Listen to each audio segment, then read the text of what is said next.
Madame, Monsieur, bonsoir. Nous avons souhaité consacrer cette émission à l'Algérie. Une Algérie qui connaît depuis 10 ans une guerre civile dont on ne parle pas beaucoup et les chiffres que je vais vous citer font froid dans le dos. Depuis 10 ans, le bilan des violences s'élève à plus de 100 000 morts, plus de 7 000 disparus, des dizaines d'artistes et de journalistes assassinés, des milliers de personnes torturées, sans compter les arrestations et les détentions arbitraires. Depuis 2 mois en France, vous entendez parler de l'année de l'Algérie. C'est une très bonne initiative que nous soutenons, mais elle n'est pas suffisante, loin de là, car de nombreux Algériens qui souffrent dans leur chair ne se reconnaissent pas dans l'image que les autorités algériennes veulent donner en ce moment de leur pays en gommant les zones d'ombre.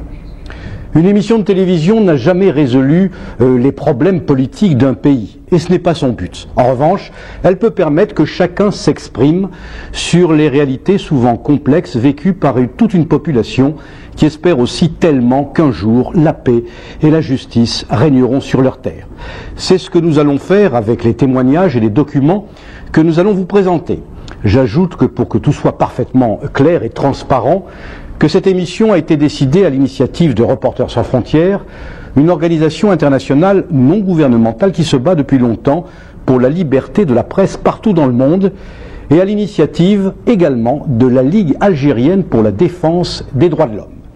La télévision qui nous accueille, c'est Val-d'Oise Télévision, qui émet sur toute l'île de France. Une dernière précision importante, cette émission constitue un événement. En effet, c'est la première fois que 2 organisations de défense des droits de l'homme s'associent pour proposer un débat qui sera d'abord diffusé en Algérie, puis en France.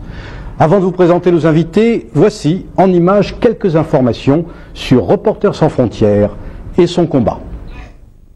Depuis la création de RSF en 1985, c'est en Algérie qu'on a tué le plus de journalistes, près de 60. Dans l'ex-Yougoslavie, au moins 43 reporters ont trouvé la mort. Aujourd'hui encore, une centaine de journalistes sont toujours emprisonnés dans le monde. RSF se bat pour leur libération.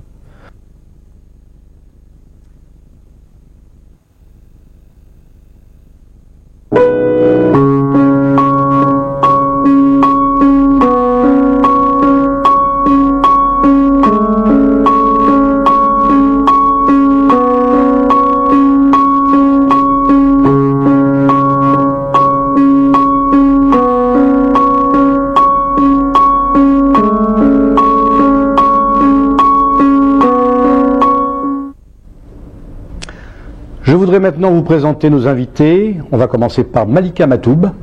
Vous êtes la sœur de Lounès Matoub, assassinée en 1998. Depuis cette date, vous essayez de faire toute la lumière sur ce drame qui a enlevé à l'Algérie un grand chanteur né en Kabylie et un défenseur acharné de la liberté.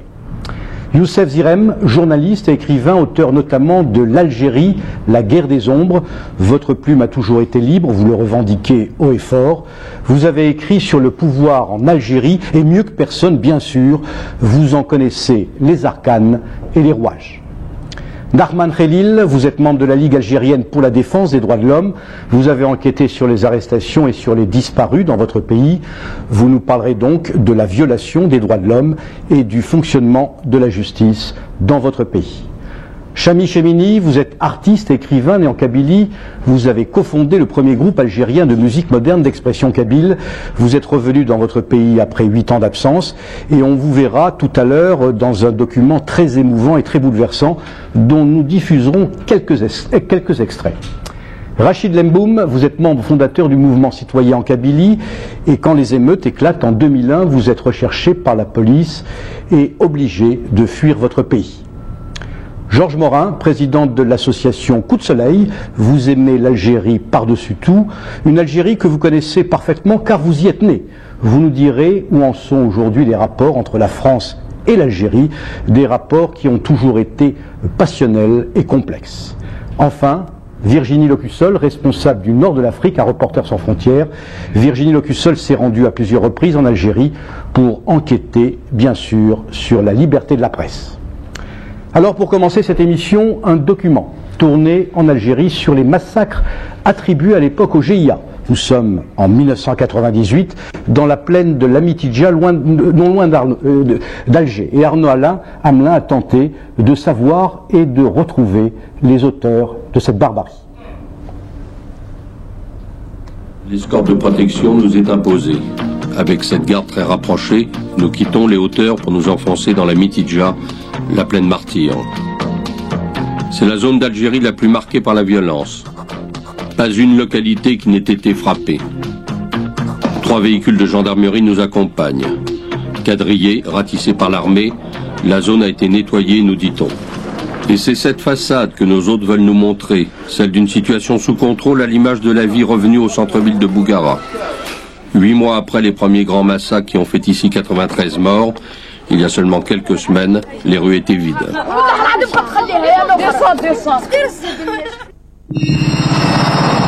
Sidi Raïs, plus de 200 morts, c'est l'escalade. Pour la première fois, on parle d'extermination.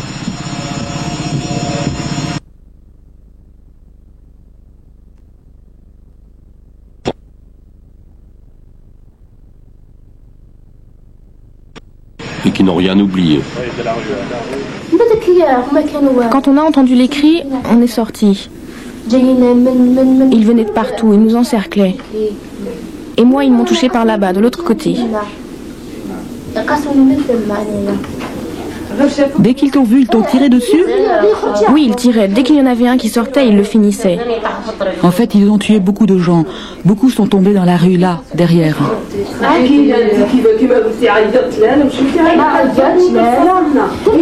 Moi, j'ai mis ma main comme ça. J'ai fait quelques pas avant de me rendre compte qu'une balle m'avait transpercé la poitrine. Au début, je n'ai rien ressenti. Et puis des fourmillements. Ensuite, j'ai regardé ma main et je me suis rendu compte qu'elle était pleine de sang qui coulait. Et j'ai vu mon doigt qui pendait. Il ne tenait plus que par un bout de chair. À 16 ans, Saïda est choquée, bouleversée. Sans assistance sociale, sans aide psychologique, il a fallu reprendre le cours d'une existence normale. Je ne fais plus que des petites tâches maintenant, c'est tout. Par exemple, je voudrais faire de la couture. Mais j'ai peur de ne pas pouvoir y arriver. Comment est-ce que je vais m'y prendre pour tenir les ciseaux? Avant, je travaillais au crochet, mais maintenant, je me demande comment je vais faire sans mon doigt. Il faudrait s'y prendre comme ça. C'est impossible. L'absence d'explication sur les raisons du drame ne fait rien pour atténuer le traumatisme de Saïda. Le comble, c'est qu'elle connaît les assassins, et pour cause. Mais bien sûr, on les connaît, ce sont nos voisins. Ils habitent juste là, à côté. Et en plus, ils sont encore en liberté. La peur reste, car la menace demeure. Quant aux images du drame, elles continuent à hanter des conversations hallucinantes. Il y en a un qui a attrapé une fille pour l'emmener avec lui, mais son copain lui a dit « Tu vois bien qu'elle est trop maigre ». Alors ils l'ont égorgée. C'est comme Samiha de Zouaoui. Ils lui ont dit « Approche, on ne te fera pas de mal ». Ils l'ont emmenée derrière les buissons et ils lui ont tranché la gorge. J'ai plus faim, tiens. Des familles qui se soutiennent d'une maison à l'autre, mais pas d'aide véritable de la part des autorités. Voilà la réalité que nous avons perçue. Reste une question. Désormais, une seule population fait les frais de cette folie meurtrière. Ce sont les plus démunis, les plus pauvres. Plus aucune stratégie militaire ne semble justifier les attaques des villages.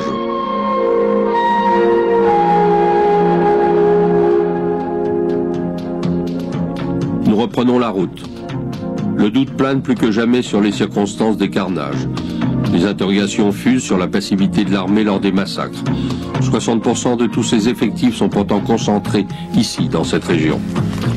Le gouvernement a lancé de grandes opérations de ratissage. Depuis 1 an, il clame qu'il est en passe d'éradiquer le terrorisme. Il ne resterait selon lui que quelques poches de résistance. Or, ces affirmations sont démenties par un jeune soldat qui a pris le risque de nous...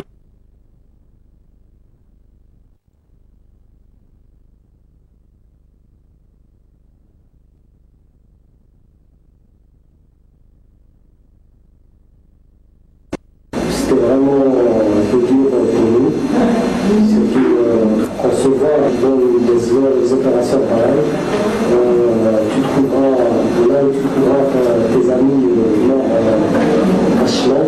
Vraiment, c'était une catastrophe pour nous.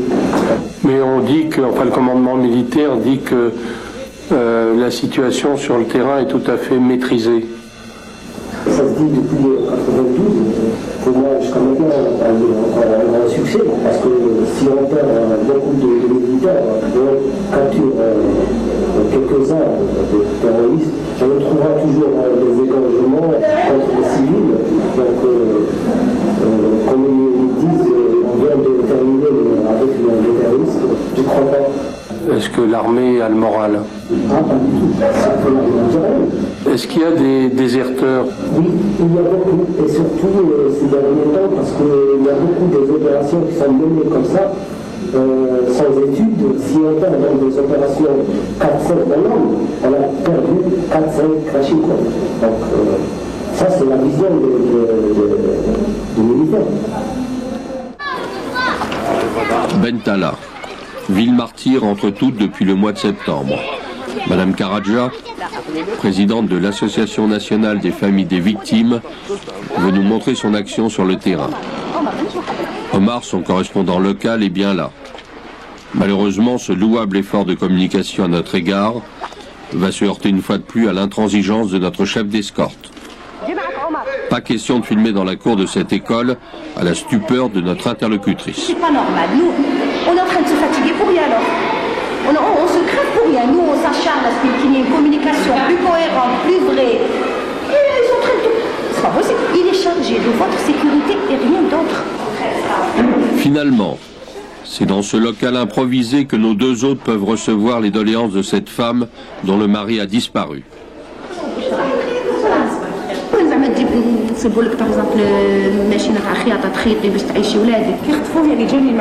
Quand ils l'ont enlevé, j'ai entendu dire qu'il avait été tué et jeté dans les égouts. Enfin, dans un puits ou dans les égouts. Enfin, l'essentiel, c'est qu'ils l'ont tué. Mais les autorités ne reconnaissent pas sa mort, car on n'a pas retrouvé son cadavre. Alors comment? Je suis une fille de Moudjahidine et je suis traitée comme ça? Voilà les preuves que je ne travaille pas et que je n'ai aucune entrée d'argent. Si tu veux, je te laisse les photos. Je peux prendre tout ça, madame. Mais regarde comme c'est un mauvais état où nous vivons.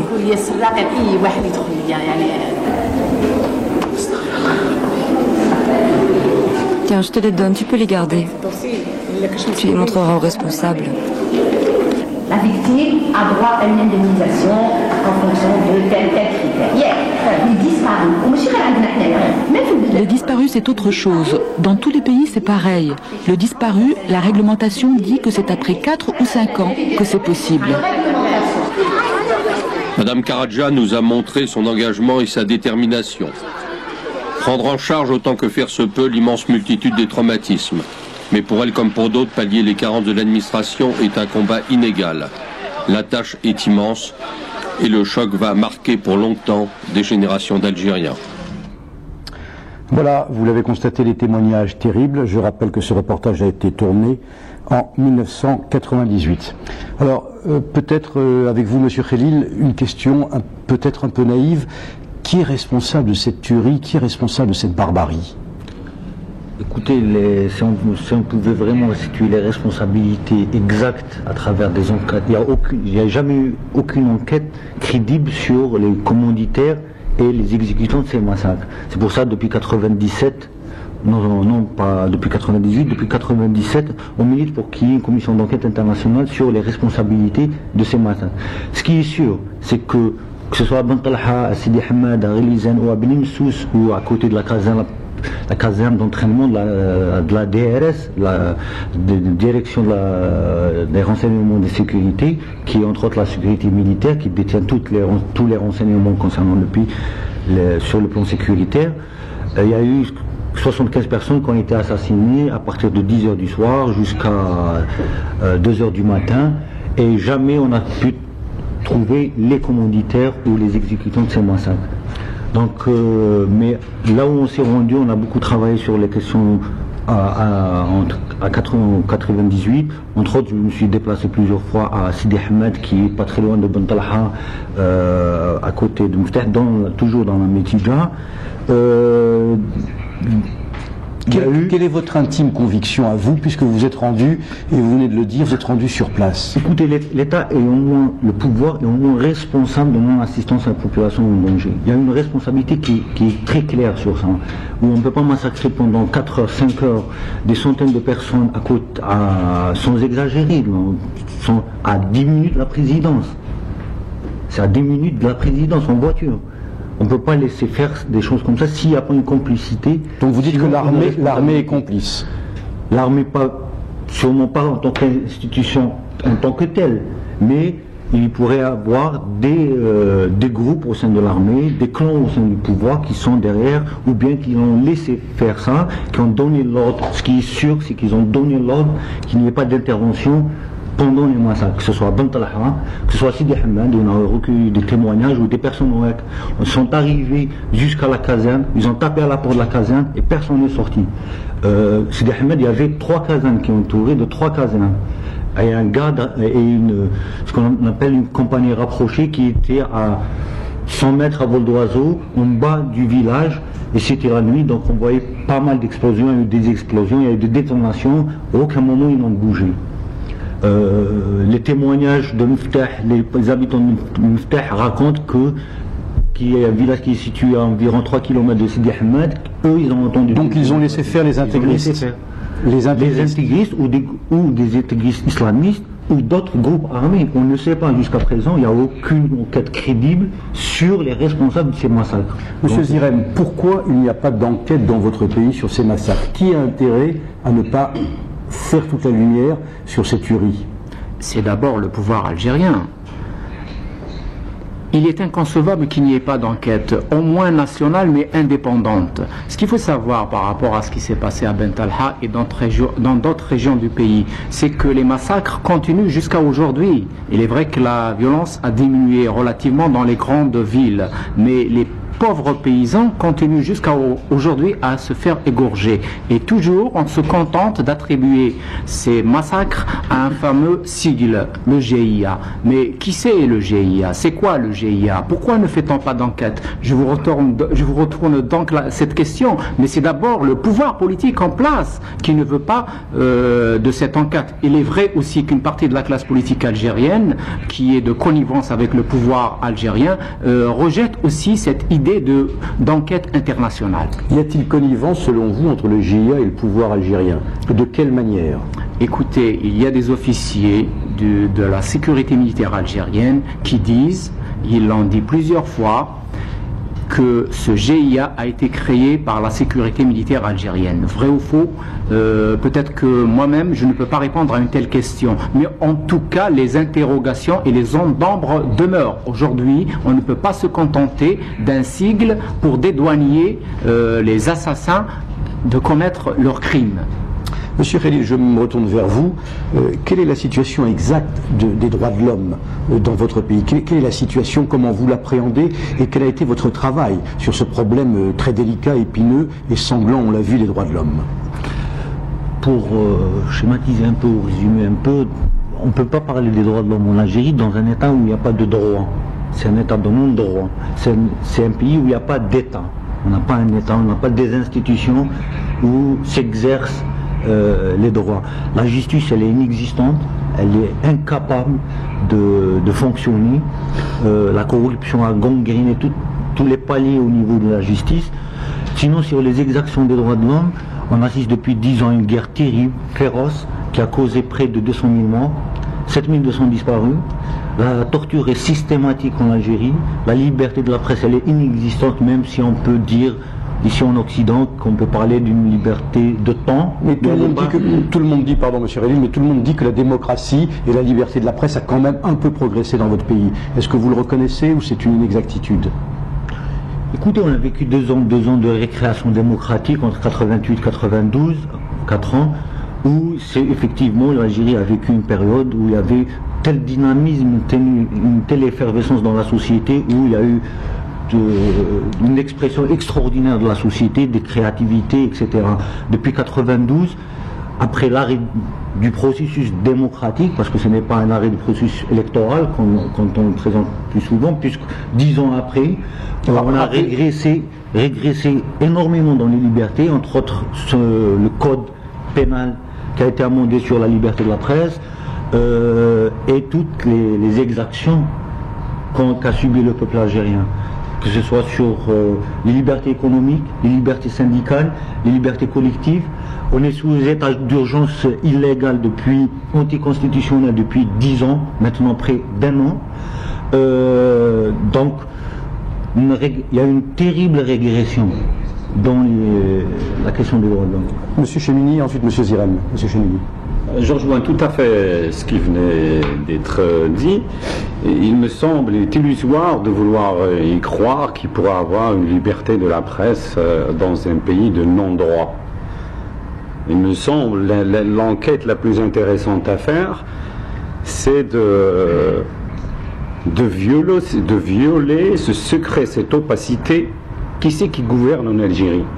Alors je vous retourne la question, pardon, qui gouverne aujourd'hui en Algérie? Et justement, moi, les choses qui m'ont... Vous, Algérien, vous ne le savez pas? Les choses, plus ou moins, mais si vous voulez, c'est humain, chacun a peur de dire certaines vérités. Lorsque, par exemple, il y a des manifestations spontanées sur différents malheurs qui ont eu en Algérie, spontanément, le peuple dans la rue, qui ne peut pas être manipulé, son slogan « pouvoir assassin ». C'est significatif. Dans chaque famille, on a un policier, un officier ou un commissaire, à l'unanimité, il chuchote que ça se passe à l'intérieur du pouvoir qui commandite tout ce qui se passe et qui orchestre les drames qui ont lieu en Algérie. Moi, personnellement, j'ai posé des questions ici et là, de fil en aiguille, on me dit qu'en Algérie, il y a 6 généraux qui commandent. Tous les autres, ils font de la figuration. Alors, je pense que le pouvoir politique est dans les mains de ces généraux. Absolument. On m'a donné un exemple, un seul général, il a sous ses ordres 110 000 militaires. Ce qui fait, cette opacité est orchestrée par rapport à ce qu'on m'a dit, par ces 6 généraux, et où ils sèment la confusion, le mensonge. Alors on orchestre tout, si vous voulez, par la manipulation interne. On peut faire intervenir, ne pas faire intervenir quand il y a des massacres, justement comme il venait de dire, pour qu'ils n'interviennent pas. Si vous voulez, ce qui orchestre l'Algérie en général, c'est ces rumeurs. Et ces rumeurs partent de l'intérieur, et ces manipulations partent de l'intérieur. À mon sens, l'enquête la plus intéressante à faire, qui c'est qui gouverne à l'intérieur de ce pouvoir? On sait que certains généraux ne font rien, parce qu'il y a même certaines allusions que certains généraux arrivent à glisser qu'ils y sont pour rien. Et la presse, parce que la presse, elle ne peut pas dire ce qu'elle a envie de dire, elle risque de ne pas avoir son journal interdit ou de... en Algérie, on ne plaisante pas. Hein. Dans le passé, l'Algérie, c'est le seul pays au monde où il n'y a pas, on n'assassine pas, on n'emprisonne pas les gens, on les fait disparaître. Oui, je rappelais le chiffre tout à l'heure, 7200 disparus en Algérie depuis une dizaine d'années. En Algérie, c'est terrible. Oui, c'est terrible. En Algérie, il faut savoir, quand quelqu'un ne partage pas le point de vue du pouvoir, dans le passé, on prend les gens, on les prend le matin en sortant de chez eux, et on les met dans un hélicoptère, on les balance dans la mer. C'est des atrocités qui dépassent les imaginations. Monsieur Zirem. L'Algérie, ce n'est pas une démocratie, c'est une évidence. Depuis longtemps, on se pose des questions effectivement sur les véritables décideurs dans le système algérien. Beaucoup disent c'est l'armée. Moi je dis c'est pas l'armée. C'est la sécurité militaire, donc c'est une branche de l'armée mais qui n'est pas contrôlée par l'armée. Mais cela ne date pas d'aujourd'hui, même du temps du parti unique qui est le FLN pour les décisions centrales ne décidait pas. Au fait, ça remonte à bien plus loin. On peut dire aujourd'hui que même du temps du colonel Boumedienne qui avait le pouvoir, qu'il n'avait pas le véritable pouvoir. Que Qasdi Merbah, qui était donc le chef incontesté des forces de l'ombre, détenait le pouvoir. Jusqu'à aujourd'hui, donc c'est ces gens-là, c'est ce cabinet-là qui emprisonne l'Algérie. Ce cabinet arrive à emprisonner l'Algérie, pas parce qu'il est fort, parce qu'ils sont 6 personnes, peut-être qu'ils sont moins, peut-être qu'ils sont plus, mais c'est parce que c'est un outil qui est omniprésent dans toute la société algérienne. Alors ce cabinet fait-il cause commune avec les intégristes certaines fois ? c'est un peu trop fort de dire ainsi, mais ce Kabini manipule tout le monde. Il manipule ce qu'il appelle lui-même démocrate, il appelle ce qu'il appelle lui-même républicain, il manipule aussi ce qu'il appelle lui-même islamiste. Alors, pardon de vous reposer la question. Il faut savoir, excusez-moi, je vous interromps une seule seconde, c'est que le pouvoir algérien, depuis qu'il existe, n'a au fait aucune idéologie. Il peut être d'obédience islamiste, arabiste, berbériste, etc., mais au fait, ce qui lui importe le plus, c'est ses intérêts matériels. C'est son maintien intérêts au pouvoir. Donc, j'allais vous poser la question, mais dans quel but certains manipulent pour maintenir et pour créer ce désordre permanent depuis de tellement longues années en Algérie? C'est pour y rester, c'est pour y bien profiter, parce que ce qu'il faut savoir, c'est que l'Algérie, c'est un pays très très riche qui malheureusement aujourd'hui, le gaz, le pétrole, près de 20 millions d'habitants qui sont très pauvres. Je vous fais savoir qu'il y a 6 mois, une fillette qui est à l'école primaire à Tiaret est tombée, évanouie dans sa classe. On a cherché à comprendre pourquoi elle n'avait pas mangé pendant 4 jours dans un pays où il y a des milliers de milliardaires. Au fait, le problème algérien, contrairement à ce qu'on a dit pendant 10 ans, ce n'est pas l'islamisme politique, c'est surtout cette course effrénée à se partager une rente pétrolière extraordinaire. Georges Morin d'abord. Oui, je voulais simplement rappeler que tout cela est en germe depuis très longtemps en Algérie. Je veux dire, le mouvement national algérien comportait, vous le disiez tout à l'heure, des tendances progressistes, mais aussi des tendances islamistes. Le Front de Libération Nationale, par définition, c'était un front qui regroupait toutes les tendances algériennes, y compris les tendances fondamentalistes qui existaient déjà. Et ce qui est frappant, je crois qu'il faut le rappeler aussi, quand on dit l'armée, je crois que l'armée est derrière le pouvoir en Algérie, c'est évident, mais il faut savoir que ça date de 1962. En 1962, le GPRA, l'opération Ben Bella Boumedienne contre le GPRA, c'était clair. L'armée a pris le pouvoir non pas en 1992, mais en 1962, donc ça fait au moins 40 ans que ça dure. Deuxièmement, je dois dire que il faut être prudent quand on parle de la presse en Algérie. Moi, j'ai tendance à vouloir rendre hommage aux journalistes algériens parce que, malgré le pouvoir et malgré les islamistes, ils représentent quand même un espoir pour l'Algérie. Et tous les jours, ces gens-là se battent. Ils ont été tués parce qu'ils ont dit des choses. Ils sont emprisonnés, ils ont des procès. Et je crois qu'il faut se garder de jeter le bébé avec l'eau du bain. C'est vrai que vous parliez tout à l'heure de 4 ans de récréation démocratique. Il y a des gens qui ont envie de continuer cette récréation, je crois. Monsieur Chemini. Monsieur Georges Morin, justement, je crois qu'il a mis le doigt sur quelque chose d'essentiel pour que nous essayions de comprendre l'évolution de l'Algérie depuis 1962. Le premier choc, à mon sens, la première fracture véritable, ça s'est déroulé au congrès de la Soumam, organisé par Abban Ramlan. La société, les dirigeants de cette époque n'étaient pas d'accord avec ce congrès de la Soumam pour que le contrecarré, ils en ont fait un autre en 56 à Tripoli, en 58 à Tripoli. La logique est simple. Dès lors que l'Algérie sera indépendante, elle sera sous l'influence de qui? Alors, il faut comprendre qu'à cette période-là, il y a le panarabisme dont Gamal Abdel Nasser était le champion. C'est pas gratuitement. Le mouvement des non-alignés. Tout à fait. C'est pas gratuitement si la dominance du FLN extérieur a pris le dessus sur le FLN intérieur, c'est-à-dire ceux qui ont fait la révolution. À travers la complicité de Nasser, on a pu imposer Ben Bella Boumedienne. Après Boumedienne, si vous voulez, le schéma et le destin de l'Algérie se faisait pendant que les gens se battaient pour libérer le pays. Donc se faisait à l'étranger. Se faisait au Moyen-Orient, concrètement. C'est-à-dire, on ne souhaite pas du tout que cette partie de l'Afrique du Nord échappe à l'influence orientale. Si en ce sens, ça a été progressivement. Pour commencer, Boumedienne, il a importé ce qu'on appelle les instructeurs, les professeurs, etc., etc. Ensuite, on a décrété l'arabisation. Si vous voulez, c'est une évolution intégriste du pouvoir, parce qu'on a dit le véritable intégriste, c'est le père. Le père, c'est le FLN, c'est le pouvoir. Et c'est pas du tout surprenant la situation que nous vivons aujourd'hui. Alors la véritable lutte actuelle à l'intérieur du pouvoir, vous avez cette frange qui commande le pays, elle veut maintenir l'Algérie sous son joug pour ses intérêts matériels en utilisant l'arabité et l'islamité. Monsieur Lemboub, même question, qui gouverne aujourd'hui l'Algérie? Qui a intérêt? Alors, pour nous, c'est un pouvoir occulte. Rien n'est clair. Donc vous êtes tous d'accord hein, là-dessus hein. Rien n'est clair, les rumeurs. Par contre, excusez-moi, je vais parler un petit peu du reportage que j'ai vu, du petit reportage. En voyant ce reportage, on voit qu'il banalise la mort. On parle de 200 000, 100 000, 15 000, 200. Un être humain, un c'est un être humain. C'est-à-dire pour nous, c'est pas le chiffre qui compte. Quand on tue une personne dans un pays où il y a des institutions, normalement, il y a des institutions qui doivent préserver ses citoyens, alors c'est le contraire qui se passe. Donc, en voyant ce reportage, on banalise la mort.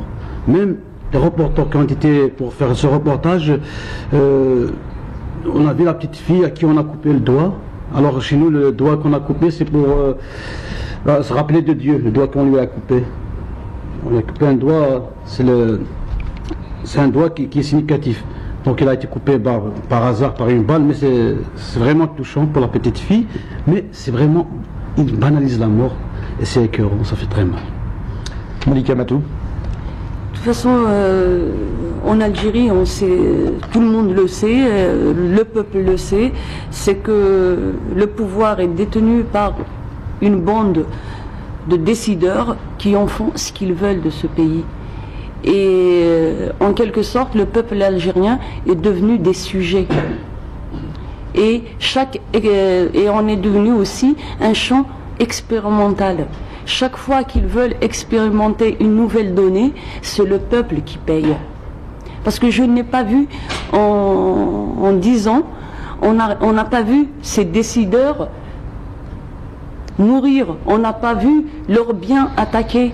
C'est toujours les populations, c'est toujours les pauvres, c'est toujours les journalistes, c'est toujours les artistes, c'est toujours les mêmes qui payent depuis, je dirais même 62.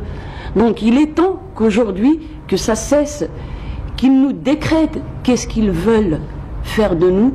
Parce que quand je vois ce qui se passe dans mon pays, moi je le compare à ce qui se passe avec Milosevic. Il y a des bandes armées aussi qui sont lâchées dans la société civile, on ne sait pas, ils répondent à quels ordres et ils sont là comme des chefs militaires et ils disposent de la population aussi. Et aujourd'hui, s'il y a bien un seul responsable du drame algérien, c'est le pouvoir. Je m'explique, parce qu'un pouvoir, il a sa police, il a ses institutions qui sont là normalement pour justement défendre sa population. Mais c'est le contraire qui se passe. Alors, on a tous vu... Pardon, monsieur Ziren. Juste une petite parenthèse. J'aimerais que cette émission apporte quand même du nouveau et qu'elle ne serve pas aussi de prétexte à brouillard. Parce qu'on parle beaucoup de l'Algérie, mais souvent c'est pour brouiller les pistes. Je voulais, à mon avis, dire ceci. Ce n'est pas l'armée qui détient le pouvoir, parce que l'armée algérienne, elle est constituée de circonscrits. La plupart des gens qui sont morts victimes du terrorisme islamiste, parce qu'il existe, il a existé, sans les appeler. Et les appeler, ce ne sont pas des gradés, ce ne sont pas des gens qui font métier dans l'armée. En revanche, aujourd'hui, on a un problème avec nos services, c'est eux qui accaparent tout, c'est à l'image de la sécurité de Roumanie. C'est ce fameux cabinet noir qui décide de tout. C'est eux qui ont décidé de ramener Bouteflika, c'est eux qui ont décidé de ramener Boudiaf, c'est eux qui ont décidé de ramener Zerwal. Et Zerwal, étant général, a compris ceci. Il voulait donc placer son homme qui est Betchin à la tête des services, il n'a pas pu. Bouteflika aussi a essayé de placer son homme Zerhouni à la tête des services et il n'a pas pu. Et la situation reste la même. C'est en général donc cette fameuse machine du statu quo qui emprisonne la société algérienne. Parce que cette machine existe partout, dans les usines, dans les médias, dans les écoles, où est-ce que vous y allez, elle existe dans les ambassades algériennes, elle existe, elle est omniprésente. Voilà. Alors pour faire avancer le débat, pour qu'on aille un petit peu plus loin, oui. Vous pensez, vous, que c'est une lutte d'influence à l'intérieur du cabinet noir qui entoure tous les présidents de la République et qui font, si j'ose dire, la pluie et le beau temps dans votre pays. Mais c'est exact, c'est eux qui décident pour tout. Toutes les décisions politiques sont prises à leur niveau, toutes, sans exception. C'est ce cabinet qui essaie de créer le RND. Le RND est un parti qui a été créé le 21 février 1997 et qui a gagné, avec la fraude électorale massive, les élections législatives le 5 juin 1997. Vous imaginez, c'est une insulte au bon sens des Algériens. C'est une insulte à toute activité politique. Monsieur Khalil. Je voulais juste aborder dans le même que Youssef, c'est que effectivement depuis tout le temps on parle de cabinet occulte, de pouvoir sans pouvoir le situer, etc. Mais je rappellerai juste en juillet dernier, il y a eu le procès du général Nozar contre le sous-lieutenant Habib Souadia qui a écrit le livre qui s'intitule La sale guerre, qui décrit un peu les exactions des groupes au sein de l'armée. Il y a eu beaucoup de témoignages, entre autres des témoignages d'anciens ministres, etc. Et bien, lors de ce procès, qu'est-ce qui ressort exactement? C'est que Nozar avait déclaré publiquement au procès, sous serment, qui ont décidé de ramener Boudiaf, que c'est lui en tant que général qui l'a ramené. Donc il y a des responsables dans ce pays, entre autres le DRS et les généraux qui sont maintenant depuis 10 ans au pouvoir.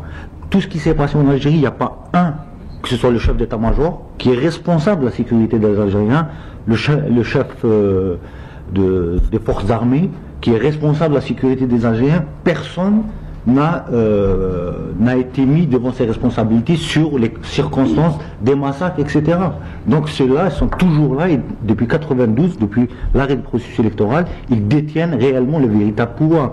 Le peuple algérien n'a pas son droit à l'autodétermination. 40 ans après l'indépendance, on arrive toujours au même stade où on n'a pas le droit, en tant que citoyen algérien, de décider de notre avenir, décider de nos interlocuteurs, décider de nos représentants au niveau des institutions. Entre autres, la dernière élection présidentielle a démontré comment la fraude a été systématique, fraude électorale, etc. Il y a même un rapport qui a été établi par une Assemblée nationale, l'ex-Assemblée nationale, qui n'a jamais été rendue publique, sur les différentes manières de frauder, de prendre, si vous voulez, le droit des Algériens à choisir leurs représentants. Malika Matoub. Et d'autre part aussi, chaque assemblée, chaque président qui est nommé en Algérie, jamais à la fin de son mandat, il présente un bilan. Un bilan. Ça, on ne connaît pas les bilans. Il y a un ministre sortant, un autre qui rentre, mais on ne sait pas. Et même l'argent de ce pays, c'est-à-dire ses ressources, tout est opaque. On ne sait pas. C'est-à-dire, dans ce pays, il y a une espèce de secte qui sont là. Ils décident comme ils veulent et ils agissent à leur guise. Et le peuple, en échange, il reçoit quoi? C'est des massacres, c'est des larmes, c'est des exactions. Alors, on va rendre un hommage mérité à nos confrères et aux journalistes algériens avec un témoignage bouleversant, celui de Chafia Bouabdallah. Son fils était journaliste, la police est venue l'arrêter, sans raison apparente, bien sûr. Depuis, elle ne l'a plus revu. Est-il mort? Est-il retenu prisonnier? Aucune nouvelle depuis. Cette disparition vient donc rallonger la liste des disparus.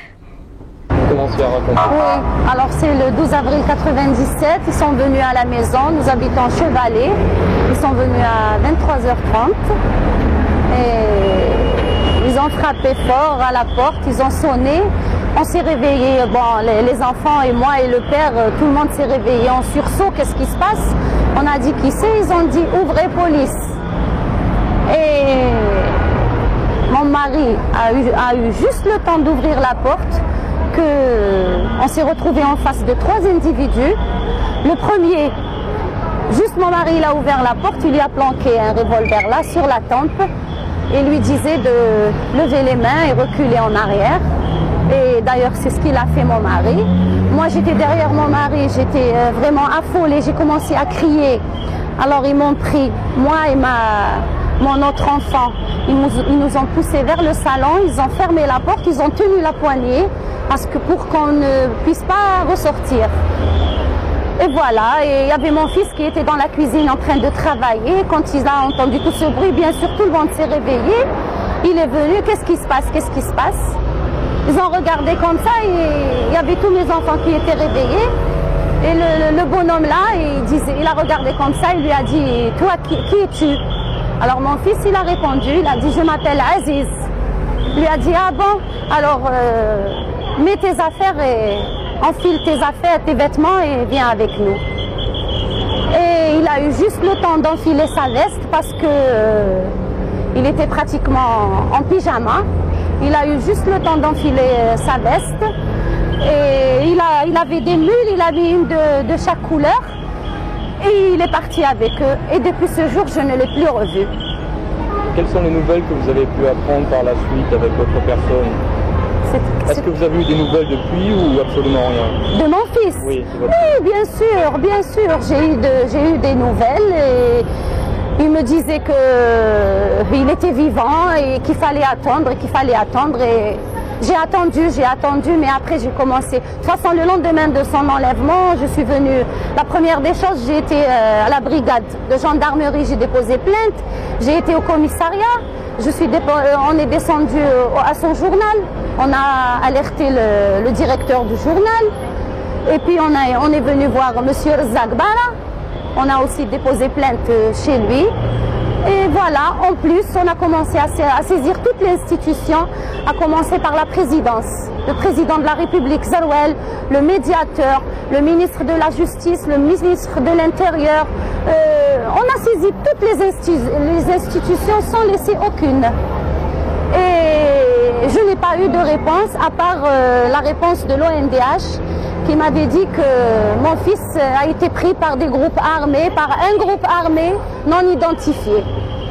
Alors moi j'ai été chez lui, je lui ai dit écoutez, moi je suis pas contente de cette réponse. Mon fils a été pris par les corps constitués de l'État. Vous me dites qu'il a été pris par les groupes armés. Il m'a dit alors madame, si vous n'êtes pas satisfaite, vous faites une lettre de non-satisfaction de réponse. RLSS, c'est ça. Et j'ai fait une lettre de non-satisfaction et jusqu'à ce jour, je n'ai reçu aucune réponse. Virginie Locussol, vous êtes membre de Reporters sans frontières, vous avez enquêté en Algérie sur la disparition des journalistes. Alors, avant d'arriver au fond des choses, bien sûr, la disparition de nos confrères journalistes en Algérie, quelle a été votre méthode d'enquête ? Alors la méthode d'enquête a été de rencontrer les familles. Je suis allée rencontrer Madame Bouabdallah, je suis allée rencontrer Madame Farhassi qu'on va voir tout à l'heure. Plus tard. Et puis je suis allée aussi à Constantine rencontrer la famille Kitouni. C'est un cas de disparition qu'on a appris lors de notre mission en 2000. On ne savait pas qu'il y avait un journaliste qui avait disparu en 96. Et donc j'ai rencontré les familles et j'ai fait un travail modeste, mais un travail qui est un travail de base d'enquête qui n'a jamais été fait pour ces trois journalistes. Alors qu'est-ce que vous avez découvert pour ces trois-là? Eh bien alors c'est intéressant parce que pour ces trois journalistes vous avez... C'est le même cas, enfin c'est les mêmes cas, c'est la même raison? Alors c'est trois arrestations différentes, c'est-à-dire que pour le cas de Aziz Bouabdallah, on vient le chercher chez lui, hein, des gens se présentent, viennent le chercher chez lui. Pardon, qui vient le chercher? Les militaires, la sécurité, qui? Alors selon Madame Bouabdallah, sa mère, elle dit que ce sont des militaires. Elle peut pas préciser. Hein. Ensuite, pour le cas de Monsieur Farhassi, lui, il est enlevé dans la rue par des gens qui sont en civil. Là encore, c'est impossible d'identifier d'où ils viennent. Pour le troisième cas, celui de Monsieur Kitouni, il est convoqué à la gendarmerie, il se rend à une convocation de la gendarmerie, il y passe plusieurs heures et il est reconvoqué trois jours plus tard. Il s'y rend à nouveau et là, on n'entend plus jamais parler de lui. Et ce qui est intéressant dans ce dernier cas, c'est qu'on a un procès-verbal de la gendarmerie qui note noir sur blanc que tel jour il a effectivement été arrêté et qu'il a été transféré au département de recherche et d'investigation de la 5e région militaire. Lorsque la famille de M. Kitouni fait une demande auprès de la 5e région militaire, on lui répond « il n'est pas chez nous ». Voilà, et là, je crois que ça résume bien le type d'arrestation qui peut avoir lieu, tout à fait arbitraire. Ils sont condamnés, enfin arrêtés à cause de leurs écrits. Ils étaient dans du politique, ils avaient écrit des choses qui déplaisaient au pouvoir. Quel est, selon leur famille, ce qu'elle croit qui avait déplu ? Alors, ce qu'on dit en général, enfin ce qu'on a dit à l'époque, c'est sans doute ça devait être des gens proches des islamistes. C'est-à-dire, est-ce que vous pouvez préciser, parce que c'est important là. Proche des islamistes, ça peut être sympathisant du fils, ça peut être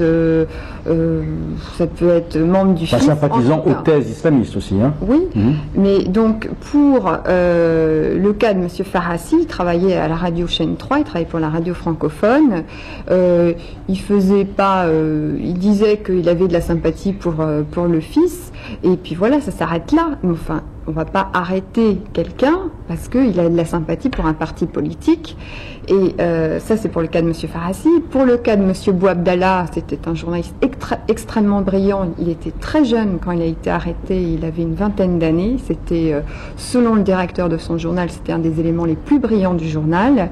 Là encore, personne ne nous a dit qu'il était proche des islamistes. Pour le troisième cas, M. Kitouni avait un journal qui s'appelait Nour, qui était un journal effectivement de tendance islamiste, et qui a été d'ailleurs fermé en 92, comme de nombreux autres journaux de cette tendance. Et voilà, et c'est la raison pour laquelle, au moment de leurs enlèvements, de leur disparition, la presse a été extrêmement discrète. Parce que comme on les supposait d'être proches des islamistes, on préférait ne pas en parler. Alors on faisait un entrefilet, un jour, le lendemain, et après on n'en parlait plus. Alors si vous le permettez Virginie, encore un témoignage, celui dont vous venez de parler, c'est la femme de M. Fassi, qui est donc le journaliste qui a été arrêté, donc qu'on n'a pas revu. Un matin, son mari est arrêté. Depuis, cette dame, dont on va voir le témoignage, se heurte au mur du silence. Donc mon mari, Fahassi Jamildin, qui travaillait à la radio Chaîne 3, a disparu, ou alors je préfère dire même enlevé le 6 mai 95, dans les environs de 13h30, 14h. Pas trop loin de là où il habite, c'est-à-dire à Al-Habash, plus précisément à Belfort.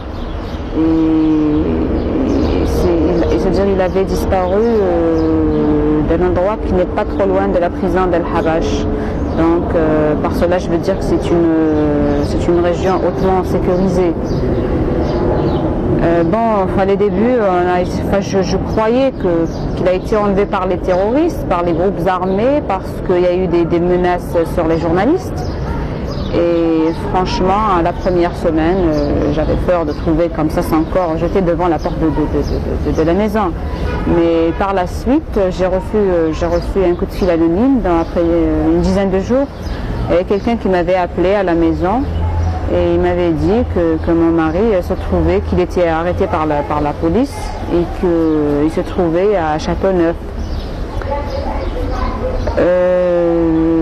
Ça a été une confirmation que c'était la police, enfin que c'était les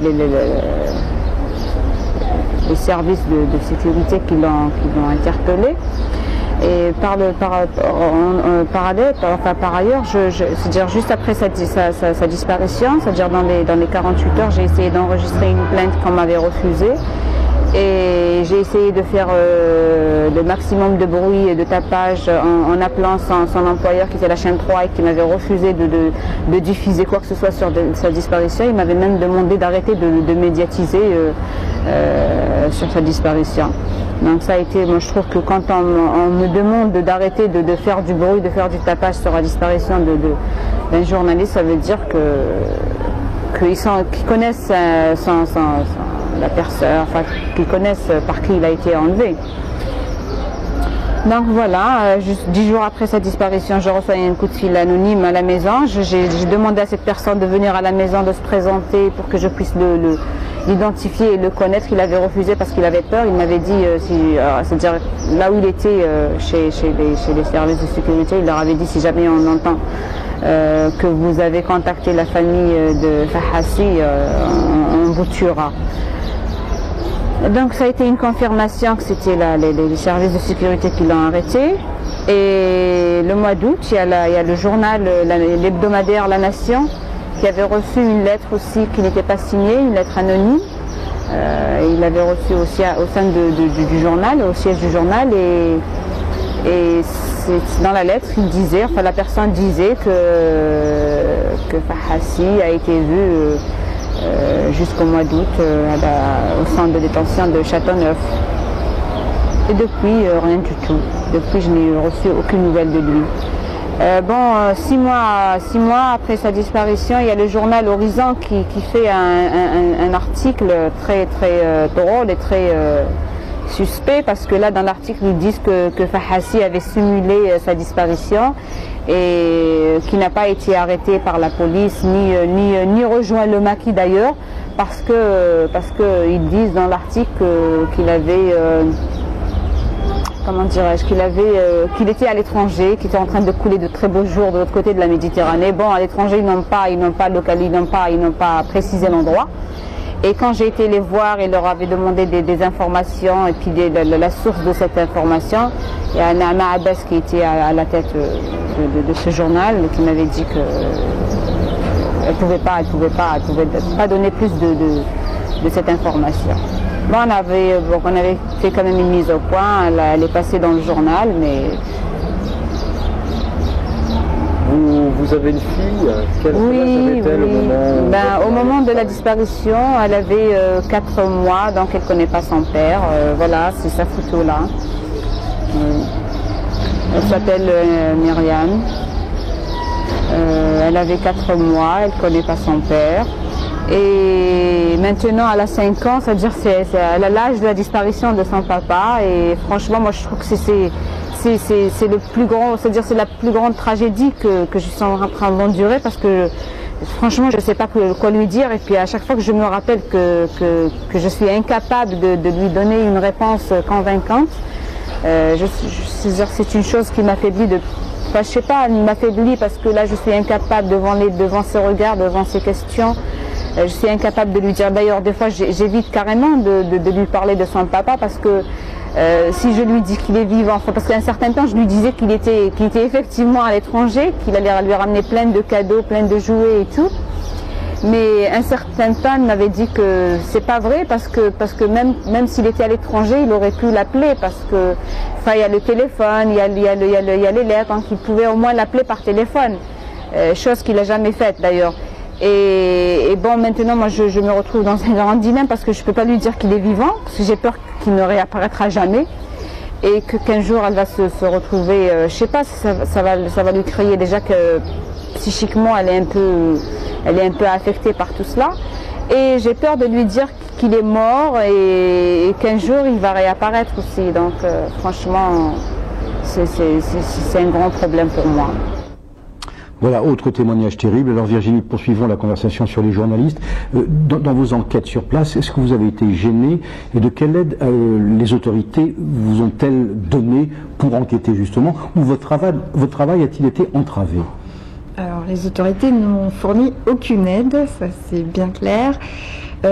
Pour l'exemple de Madame Fahassi, donc j'ai fait un travail d'enquête de base qui est de reconstituer le moment de la disparition et voir s'il y a des témoins. Alors, je me suis rendue dans la rue où Monsieur Fahassi avait été enlevé, et je suis allée interroger une personne avec laquelle il était très peu de temps avant son enlèvement. Et cette personne, depuis des années, elle n'avait pas revu Madame Fahassi. Elle avait Elle pouvait témoigner sur ce qui s'était passé, mais elle a eu trop peur, elle nous l'a dit clairement, elle avait été menacée et j'ai même voulu la filmer et l'interviewer, elle a refusé. Et ce jour-là, j'ai voulu filmer Madame Farhassi pour reconstituer le trajet de son mari jusqu'à l'endroit où il avait été enlevé. Et il y avait, je sais pas, une dizaine de policiers en civil qui se trouvaient sur place. Et Safia m'a dit, écoute, non, on ne le fait pas parce que ils vont nous embêter et c'est pas possible. Deuxième exemple, je me suis rendue à Constantine enquêter sur la disparition de Monsieur Kitouni. J'arrive à l'aéroport. Là, je suis accueillie par un petit comité de réception qui me dit nous sommes là pour assurer votre sécurité. J'aurais dit non merci, ça va, tout va bien, je me sens tout à fait en sécurité. Et donc ils ont dit très bien, on vous laisse, et ils ne m'ont pas laissé du tout, puisqu'en permanence j'avais une voiture, lorsque j'étais en voiture, qui était derrière moi, qui me suivait partout où j'allais, ou quelqu'un qui était derrière moi quand je me promenais à pied, et donc j'ai refait le trajet depuis la maison jusqu'au commissariat où s'est rendu Salah Kitouni avant de disparaître. Donc ça n'a pas été facile, et c'est vrai qu'il y a de nombreuses personnes que je voulais interviewer qui étaient des proches de ces journalistes qui au dernier moment se sont rétractés. Ils m'ont dit écoutez, on est désolé. On ne peut pas parler, la peur... On ne peut pas parler, on sait que vous êtes surveillés, donc on ne peut pas prendre ce risque. Malika Matoub.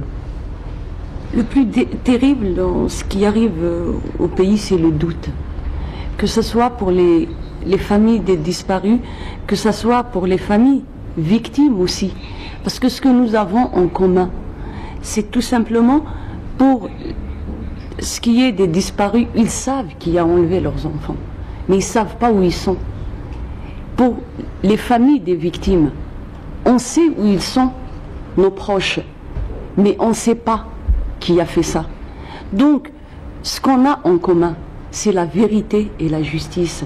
Et c'est ce qu'on ne cesse pas de réclamer. Et aujourd'hui, qui est sur les bancs des accusés en Algérie? C'est les familles des disparus. C'est les familles victimes du terrorisme, que ce soit islamiste ou que ce soit le terrorisme d'État. Et il faudrait qu'un jour que ça cesse, parce que c'est des gens, on est meurtris dans notre chair. On ne peut même pas faire notre deuil.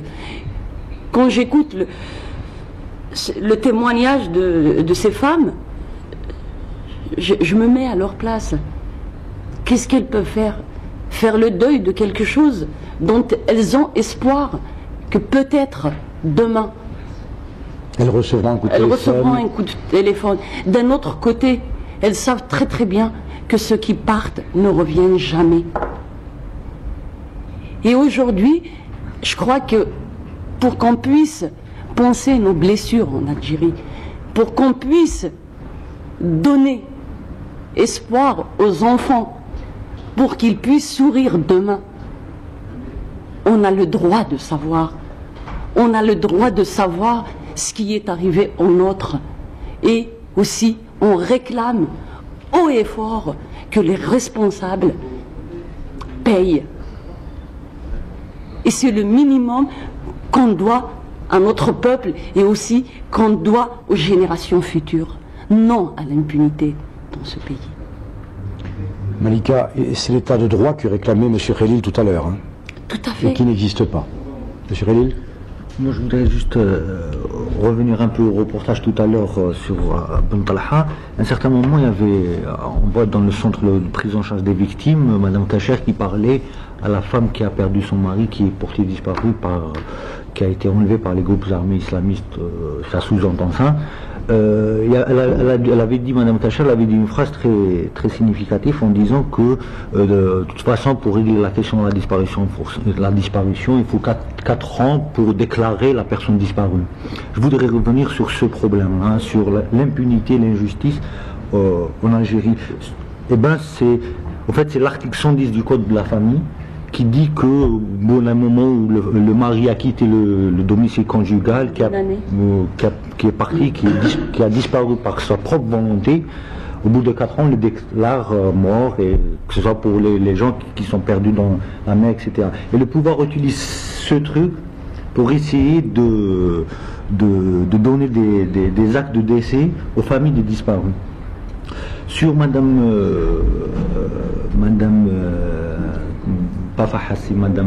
Bouabdallah,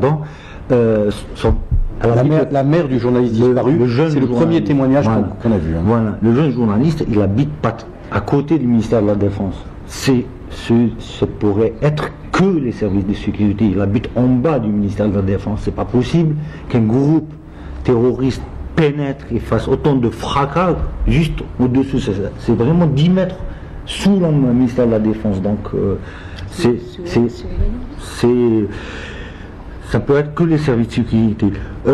Pour parler de l'injustice, il y a la Ligue algérienne de défense des droits de l'homme, à travers son représentant à Relizane, qui a été attaqué en justice par un chef milicien de la région de Relizane qui est responsable de 98 disparitions forcées dans la région de Relizane. C'était l'ex-maire de l'APC de Relizane, chef patriote, chef d'un groupe de légitime défense, comme il l'appelle, une milice, une véritable milice, qui est responsable d'exécution sommaire, d'enlèvement, de torture. Pendant ce procès, où notre militant, notre responsable a été condamné à 1 année de prison ferme, suite à une soi-disant diffamation. Pendant ce procès, on a ramené des témoins de familles qui ont identifié les responsables de l'enlèvement de leurs proches devant le tribunal, en première instance et en deuxième instance. Et alors? Eh bien, le militant de la Ligue algérienne de défense des droits de l'homme a été condamné. C'est lui qui a été condamné par une année de prison ferme. Donc voilà l'état de la justice aujourd'hui en Algérie. Monsieur Chenini. Oui, moi je peux parler d'un cas qui est arrivé à ma famille. J'ai mon neveu qui est disparu voilà 6 ans. À sa disparition, son père, la première réflexion qu'il a eue, on s'est adressé à un proche parent que lui, il a fait la guerre d'Algérie, donc il est supposé d'être au-dessus de tout soupçon, et qu'évidemment il a ses entrées, disons, dans l'armée. Bon, une fois que le parent est revenu, il a dit clairement à mon frère, il lui dit, écoute, voilà, ton fils a disparu, mais surtout, ne cherche pas après lui. Il t'arrivera rien dans la mesure que tu médiatises pas sa disparition et que tu en parles même pas.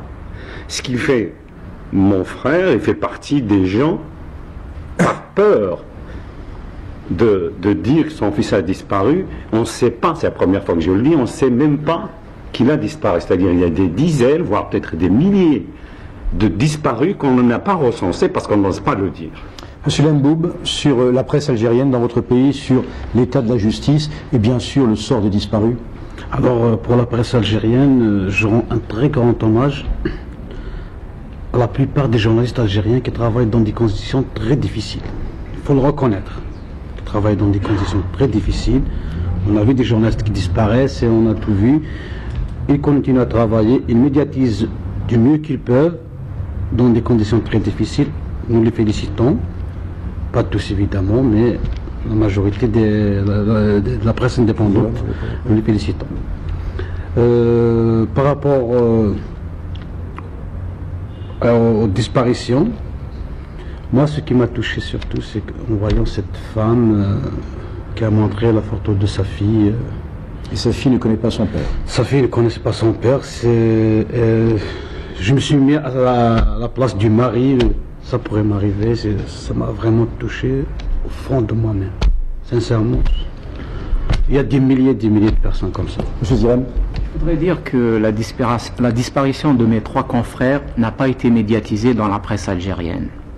Moi-même, j'ai fait des efforts pour écrire le premier papier concernant la disparition de Aziz Bouabdallah. Et le lendemain, la mère de Aziz Bouabdallah est venue au siège de journal pour me féliciter pour avoir fait un petit peu mon travail.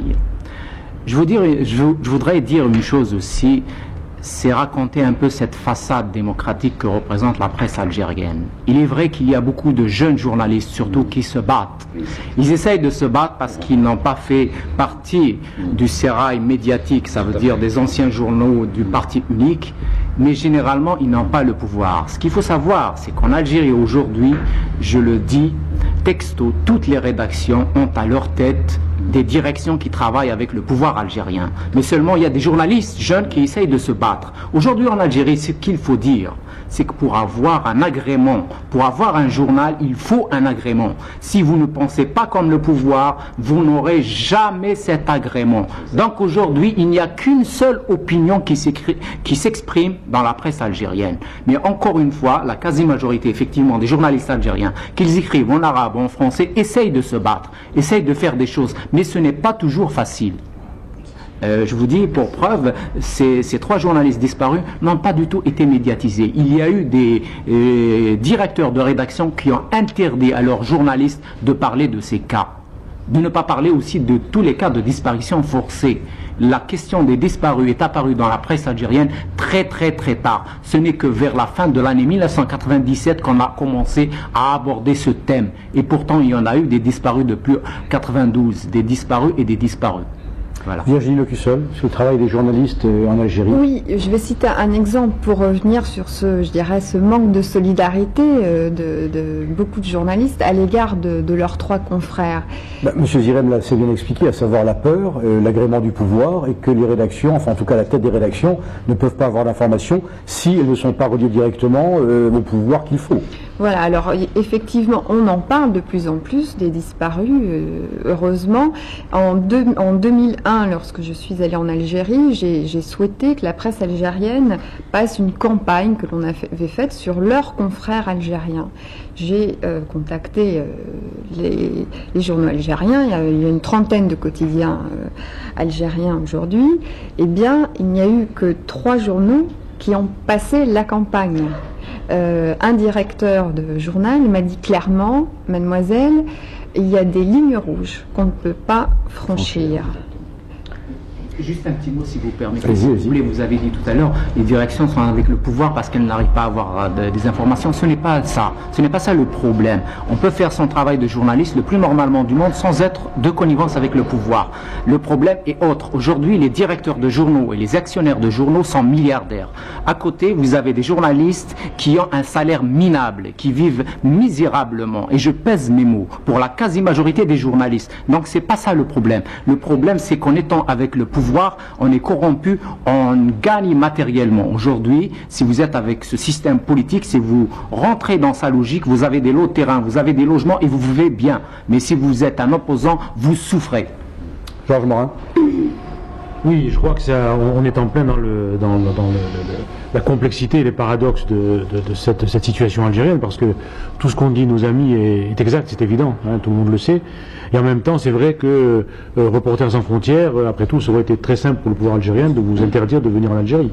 Donc il y a un paradoxe permanent, parce que elle peut aller en Algérie, oui, allez-y, Virginie. Elle peut faire son enquête. Juste une remarque. Georges a pointé une contradiction intéressante. On vous laisse venir, mais pas travailler. D'accord. Juste une remarque, c'est que j'ai demandé un visa il y a 2 semaines. Généralement, ici, ils disent oui tout de suite. Et ils m'ont pas donné de réponse. Donc cette fois-ci, je voulais aller préparer l'émission en Algérie et ils m'ont pas donné de visa. Voilà, c'est juste... Georges, continue. C'est vrai que les journaux sont en permanence tenus par... le pouvoir, c'est très simple, on sait très bien comment ça se passe. Le pouvoir, d'une part, il a les imprimeries. D'autre part, il a la manne financière à travers la NEP qui distribue la publicité. Donc la presse est sans arrêt dans l'étau. Mais en même temps, je veux dire, bon, on va pas parler du monde aujourd'hui, mais enfin la presse française, il y a aussi plein de problèmes. Qui tient la presse française? C'est moins grave qu'en Algérie, quand même, Georges. Non, bien sûr. Bon, je veux dire, ne comparons pas ce qui n'est pas comparable. La liberté de la presse, je veux dire, c'est quelque chose qui est tout à fait relatif. Et je dis, c'est vrai que les journalistes c'est pas facile comme métier, mais c'est vrai que tous les jours, il y a un dilemme il y a un dessin de dilemme dans la presse algérienne qui pourfend le pouvoir. Il y a un dilemme à plein de procès aux fesses, c'est évident. Et l'Algérie est dans un paradoxe permanent là-dessus. Monsieur Réville. Rien n'est simple. Et madame. Je voulais juste apporter quelques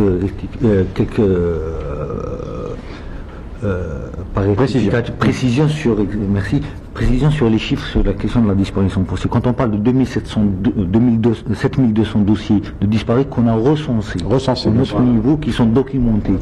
Mais effectivement, il vient juste de le dire, il y a beaucoup de disparus, personnes qui ont été portées disparues, qui ne sont pas recensées, évidemment. Qui ne sont pas recensées parce que par peur, parce que l'Algérie c'est un pays très vaste, ou des trucs reculés, où il y a toujours encore le dictat, que ce soit des groupes armés, que ce soit du pouvoir militaire. Je voudrais revenir rapidement sur la presse. Quand tout à l'heure je parlais de la presse en disant il n'y a pas de presse, il n'y a pas de liberté de la presse. Je n'ai pas dit il n'y a pas de journalistes qui essaient, qui se battent. Il n'y a pas de problème. Mais il y a d'autres journalistes. En 97, quand on commençait à faire des rassemblements avec les familles disparues, les premières, quand il y a eu la tournée européenne organisée par la FIDH, Amnesty International, qui a pu casser le mur du silence, où on pouvait s'organiser au niveau d'Alger, organiser des rassemblements, des journalistes algériens nous traitaient de familles de terroristes. Ils nous déniaient le droit de demander la justice et la vérité sur les disparus. Donc, il y a quand même en Algérie, dans la presse algérienne, ça s'écrit tout le temps, souvent, des propos qui appellent au meurtre. On ne peut pas laisser faire ça. On ne peut pas non seulement dire qu'il n'y a que le poids du pouvoir, il n'y a que le pouvoir qui ferme, mais il y a des rédactions, effectivement, qui sont partie prenante avec le pouvoir, qui médiatisent ce qu'ils veulent, les journalistes disparus, c'est un truc flagrant. Flagrant. Personne n'en parle. Sauf à des moments bien précis où le pouvoir tolère, comme il tolère la venue des ONG internationales, contre des moments précis où il ouvre, il donne des visas, ou après certains moments, il ferme. Comme il y a eu la visite du panel pour désamorcer la commission d'enquête internationale, parce que le rapport du panel, on l'a vu, c'est vraiment, je ne vais pas aller dire jusqu'à une insulte pour nous, parce que ce qui dans ce rapport, où on parlait de milliers de disparus, nous ressort 245, où ils disent la situation s'est nettement améliorée, or comme on vit depuis 98 jusqu'à maintenant, il y a plus de 3500 morts. Depuis le dernier rapport du panel, on parlait d'une situation améliorée, il y a plus de 3500 morts. Madame Matoub. Moi, ce que je voulais dire là-dessus par rapport au journalisme en Algérie et aux journalistes, et je pense que Youssef peut donner plus d'éléments par rapport à ça, c'est qu'il y a la circulaire de 92. C'est-à-dire ? C'est une circulaire où, c'est-à-dire toute information sécuritaire doit passer par une commission au niveau de la DRS. Et cette circulaire, elle existe. Vous confirmez, M. Sirem ? Pas exactement dans ce sens, mais il y a eu plusieurs circulaires. Donc c'est au niveau du ministère de l'Intérieur, c'est pas au niveau du DRS. Mais cette circulaire existe. Il existe même une autre circulaire qui est restée jusqu'à aujourd'hui confidentielle, que tous les directeurs de rédaction ont signé en général. Ce que je voudrais dire, encore une fois, je vais peut-être me répéter, c'est que la presse algérienne est un alibi. Le pouvoir algérien est beaucoup plus intelligent que toutes les dictatures du Sud. En général, on vous donne une façade démocratique, mais rien ne change. Les gens qui détiennent le pouvoir aujourd'hui en Algérie sont pratiquement les mêmes depuis l'indépendance du pays. Mais avec cette façade de journaux qui peuvent dire des choses, oui, mais qui ne vont jamais à l'essentiel. Cette fameuse ligne rouge. Non, c'est plus qu'une ligne rouge. Au fait, c'est très sournois. Comment envisagez-vous une presse libre qui ne parle pas des disparus pendant 5, 6, 7 ans? C'est pas possible, c'est pas une ligne rouge. C'est un océan rouge. Et d'ailleurs, il ne s'agit pas de parler. Effectivement, les jeunes journalistes essayent de faire leur boulot. Dans le cas qui nous concerne, en ce qui concerne l'assassinat de mon frère, par exemple, je vois, c'est-à-dire, c'est des actionnaires de journaux qui se disent indépendants, qui ont traité une vieille dame, qui est ma mère, de bête de fête foraine dans un éditorial. Pourquoi? Parce que cette dame, elle demande à ce que elle veut savoir qui a tué son fils. Et c'est des actionnaires de journaux qui ont à leur une, et même à la 24e de couverture, comme le disait M. Morin, les dilemmes qui insultent, ça veut dire le système, etc. Mais il y a une espèce de complicité, c'est-à-dire on se tient. Pourquoi? Parce que il y a des intérêts financiers, il y a des intérêts amicaux, c'est-à-dire entre les uns et les autres, et dès qu'il y a une famille ou un groupe de personnes qui veut savoir, qui cherche la vérité ou qui demande justice, elle est persécutée, il y a de l'intox à travers certains organes qui se disent, c'est-à-dire républicains, et on n'a aucun moyen, mais alors aucun moyen de riposter, même les mises au point, elles passent pas, elles sont détournées, et en même temps, une famille qui est touchée dans sa chair, elle n'a pas que ça à faire. C'est un petit peu un combat, c'est le pot de fer contre le pot de terre. Et on vient vous raisonner. Il y a même des journalistes de ces organes qu'on vous envoie pour vous raisonner en vous disant acceptez l'indemnité et taisez-vous. Taisez-vous. Quand les familles le refusent, il y a des écrivaillons mercenaires qui sévissent dans la presse algérienne, et je peux dire qu'ils ont... C'est incroyable, c'est-à-dire c'est inimaginable, leurs écrits, c'est des appels au meurtre, et je dirais même au-delà de l'appel au meurtre, c'est-à-dire ils ont tué des personnes et eux ils sont en train de torturer les vivants, et il est temps dans ce pays qu'il y ait aussi une commission d'éthique. Il y a certaines zones qu'il ne faut pas dépasser. Ça ne veut pas dire le fait d'avoir le statut de journaliste ou d'homme politique en Algérie, c'est qu'on est intouchable. Impuni. Il y a l'impunité. Pourquoi? Parce qu'on ne peut pas parler. Pourquoi? Même aujourd'hui, dans cette émission, on peut, c'est-à-dire même si on a envie de dire, on a peur, on a 30 organes, demain, c'est-à-dire on va avoir des lynchages médiatiques. Pourquoi? Parce que c'est corporatiste aussi. Alors, justement, avant de vous donner la parole, M. Chemini, justement, vous m'en donnez l'occasion, où en est l'enquête que vous menez depuis le début, pratiquement seul, pour savoir où en est l'assassinat de votre frère?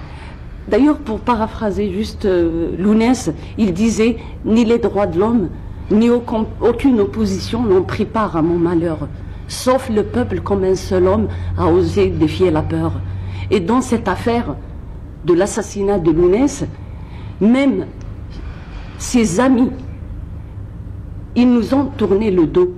C'est une enquête, c'est une enquête qu'on mène et qu'on continue à mener, ma mère et moi, depuis exactement 4 ans et demi, avec le soutien, je dirais, de la population. Et au jour d'aujourd'hui, c'est resté lettre morte. Qu'avez-vous découvert, Malika Matoub, au jour d'aujourd'hui? Au jour d'aujourd'hui, nous avons fait notre enquête. C'est un crime politique. C'est pas le JIA, les groupes islamistes armés qui ont assassiné Matoub, mais son assassinat est un assassinat politique. C'est lié au pouvoir algérien avec des complicités dans la région de Kabylie. Et aujourd'hui... Dans quel but, Malika? Dans quel but? Parce que c'est ça qui est important. Faire taire une voix, faire taire la culture, faire taire la voix d'un homme libre. C'est justement ça, parce que Lounès, c'est pas un politique. Comme je disais tout à l'heure à Youssef, ils ont tué un innocent. Pourquoi? Parce que Matoub, il avait ce franc-parler.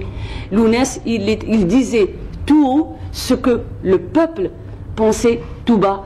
Et dans ce pays, on n'aime pas les hommes libres, on n'aime pas les gens qui ne sont pas syndiqués par rapport à un groupe politique ou une tendance donnée. Et au jour d'aujourd'hui, 4 ans et demi après, il y a des présumés assassins, que je dirais, parce qu'il y a eu un casting à l'inculpation, qui sont dans les prisons de l'État algérien depuis 3 ans, et nous, la famille, on a revendiqué le minimum, une étude balistique et une reconstitution des faits avant d'arriver au qui l'a tué. On demande le comment, et le comment, jusqu'au jour d'aujourd'hui, c'est pas résolu. Par contre, mais la certitude de qui l'a tué, vous l'avez maintenant? Pour nous, notre certitude, c'est un crime politique, et il y a une chose, nous voulons que le gouvernement algérien mène une enquête transparente, parce que je ne suis pas, moi-même, je ne suis pas un enquêteur. Il y a des gens, des spécialistes, des spécialistes qui sont faits pour. Et quand on voit, c'est-à-dire tous les barrages, tout ce qui s'est fait pendant 4 ans et demi, là on se pose des questions. Et d'ailleurs, Youssef l'a si bien dit dans son livre, et Chami Chemini est là pour en témoigner, même notre ami Darouche, comment la Kabylie, comme un seul homme, jusqu'au jour d'aujourd'hui, il y a le verdict populaire, il est là. Alors justement, Malika Matoub, merci de votre témoignage, on y reviendra tout à l'heure, parce que nous partons maintenant en Kabylie avec l'un de nos invités, Chami Chemini.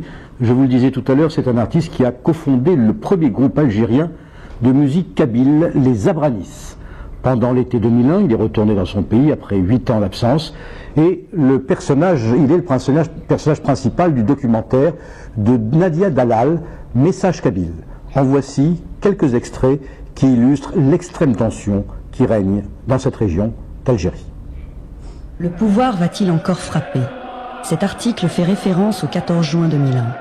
Le 14 juin 2001, les Harouches ont appelé à une marche pacifique sur Alger pour remettre au président de la République la plateforme d'El-Qsar, composée de 15 revendications non négociables, dont je vais vous en citer quelques-unes. Le jugement par les tribunaux civils des corps de sécurité et des fonctions publiques responsables des crimes. La consécration de Tamazirt comme langue nationale et officielle. La garantie d'un État garantissant tous les droits et toutes les libertés sociaux, économiques, démocratiques. La lutte contre toutes les formes d'injustice et d'exclusion. L'institution d'une allocation chômage destinée aux demandeurs d'emploi.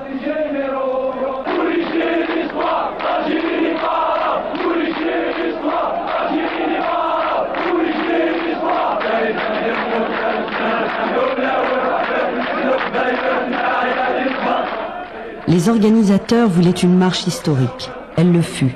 Mais elle fut aussi une marche noire, de par la grande mobilisation qu'elle a suscitée, mais surtout par ses conséquences dramatiques. On dénombrera des dizaines de morts et des centaines de blessés, causés par l'impressionnant dispositif de sécurité mis en place par le pouvoir. On assistera ce jour-là à une véritable chasse aux Kabyles, menée par des agents du pouvoir déguisés en civils. Ces derniers useront d'armes blanches pour massacrer les manifestants.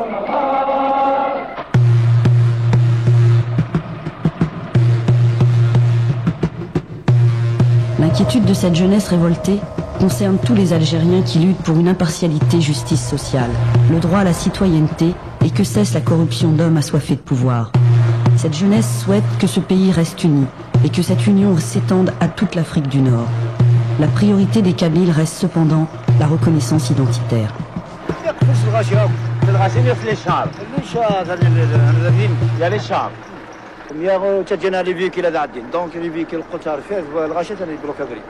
Non, on ne va pas vous écouter, monsieur, puisqu'ils ont décidé d'aller, même si on va aller à pied, on va aller à pied. On ne va pas s'arrêter. Parce qu'on va faire, on va passer, toutes les bus, on va les faire détourner, et on va sur Alger.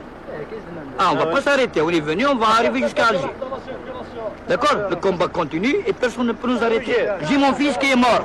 En tant que grand, je ne vais jamais accepter que le sang de nos enfants va disparaître. La guerre de l'indépendance a coûté 1 500 000 Souadans. On doit transmettre nos enfants, même aux bébés.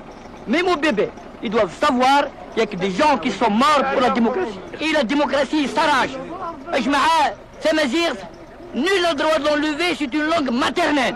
C'est une langue maternelle, nul n'a le droit de l'enlever. Aucune force au monde ne va nous enlever Tamazirt. Si on pose la question à l'histoire, on trouve toujours que Tamazirt est une langue, la première langue sur la terre d'Afrique du Nord.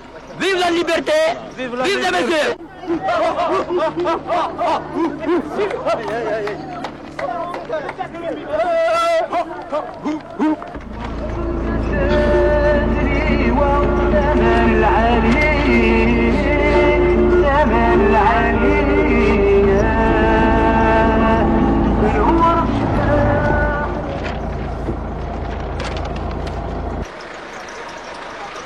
Bon, il y a des chars qui barrent la route.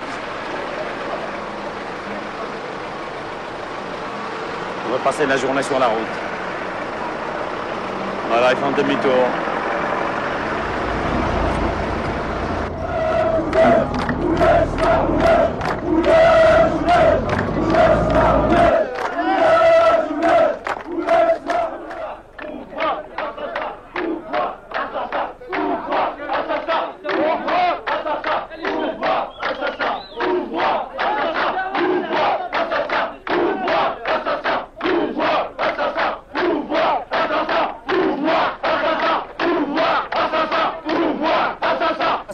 les marches. La première, c'était le 14, c'est pour remettre la plateforme de revendication. La deuxième, sur la marche des délégués, encore réprimée. La troisième, c'est celle de Bouira, marche nationale Bouira. Et la quatrième, c'est celle d'aujourd'hui. C'est toujours le pouvoir, nous accorde toujours la sourde oreille. Et nous, on ne va pas lâcher. Les Kabyles, ils ont juré qu'on va aller jusqu'au bout, jusqu'à la satisfaction de cette plateforme. Soit en aboutissant à la fois notre revendication, sinon on crève tous. On ne crame pas la mort parce que nous sommes morts et merci bien.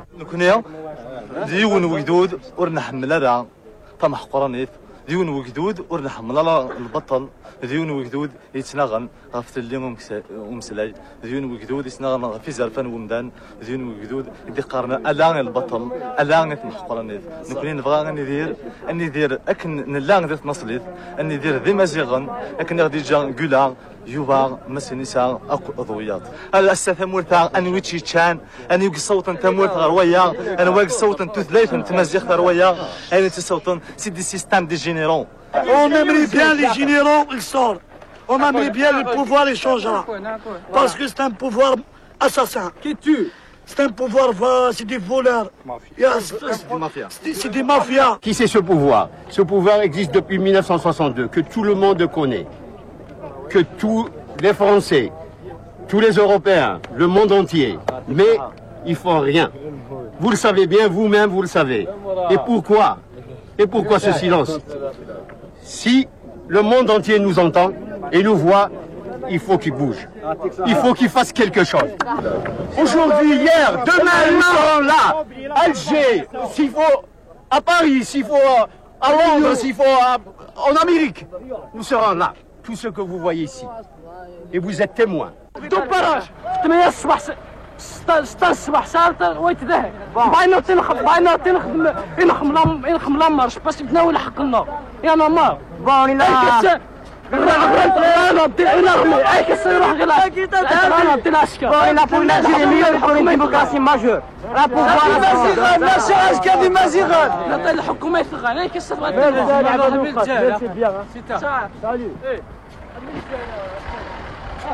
انا مار دي جينيرو. On va essayer d'avoir même le Sahara avec nous, puisque le flambeau il a été allumé, personne ne va l'éteindre. Il sera jeté d'une wilaya à une autre, d'une daïra à une autre, sans arrêt, jusqu'à ce que nous allons aboutir à nos revendications finales. Cette fois-ci, ce n'est pas un problème régional, c'est un problème national.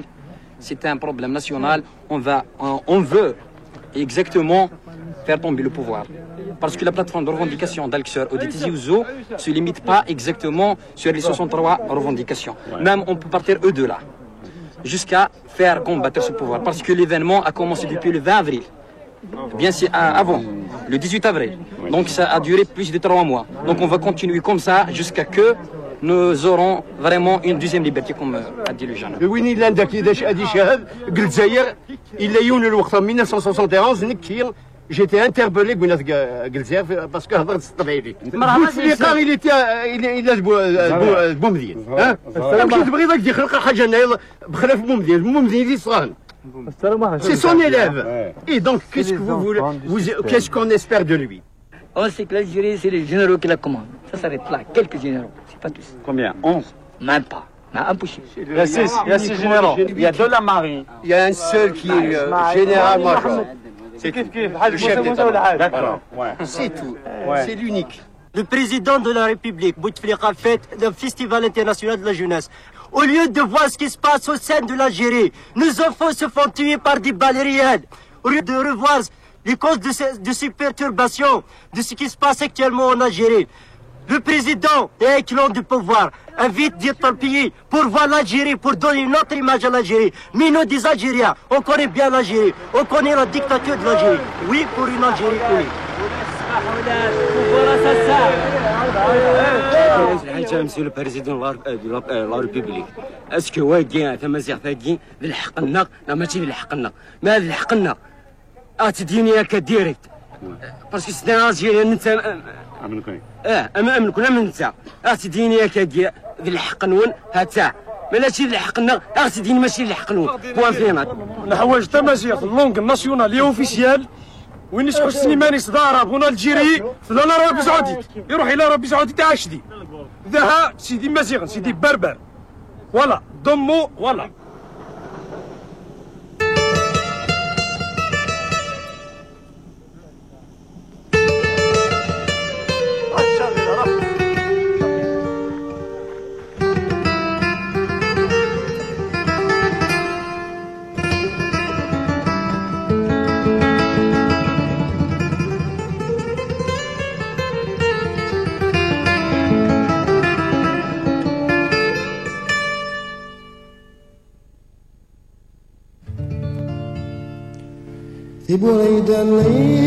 Cette marche du 8 août 2001 a été interdite par le pouvoir. Les manifestants dans leurs camions seront refoulés par des dizaines de barrages placés sur toutes les routes qui mènent à Alger.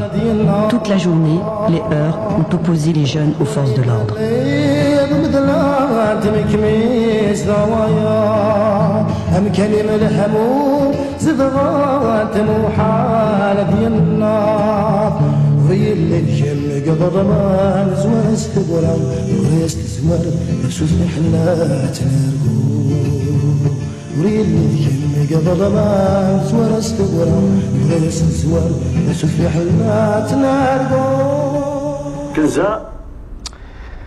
Voilà donc quelques extraits de ce très beau documentaire de Nadia Dalal.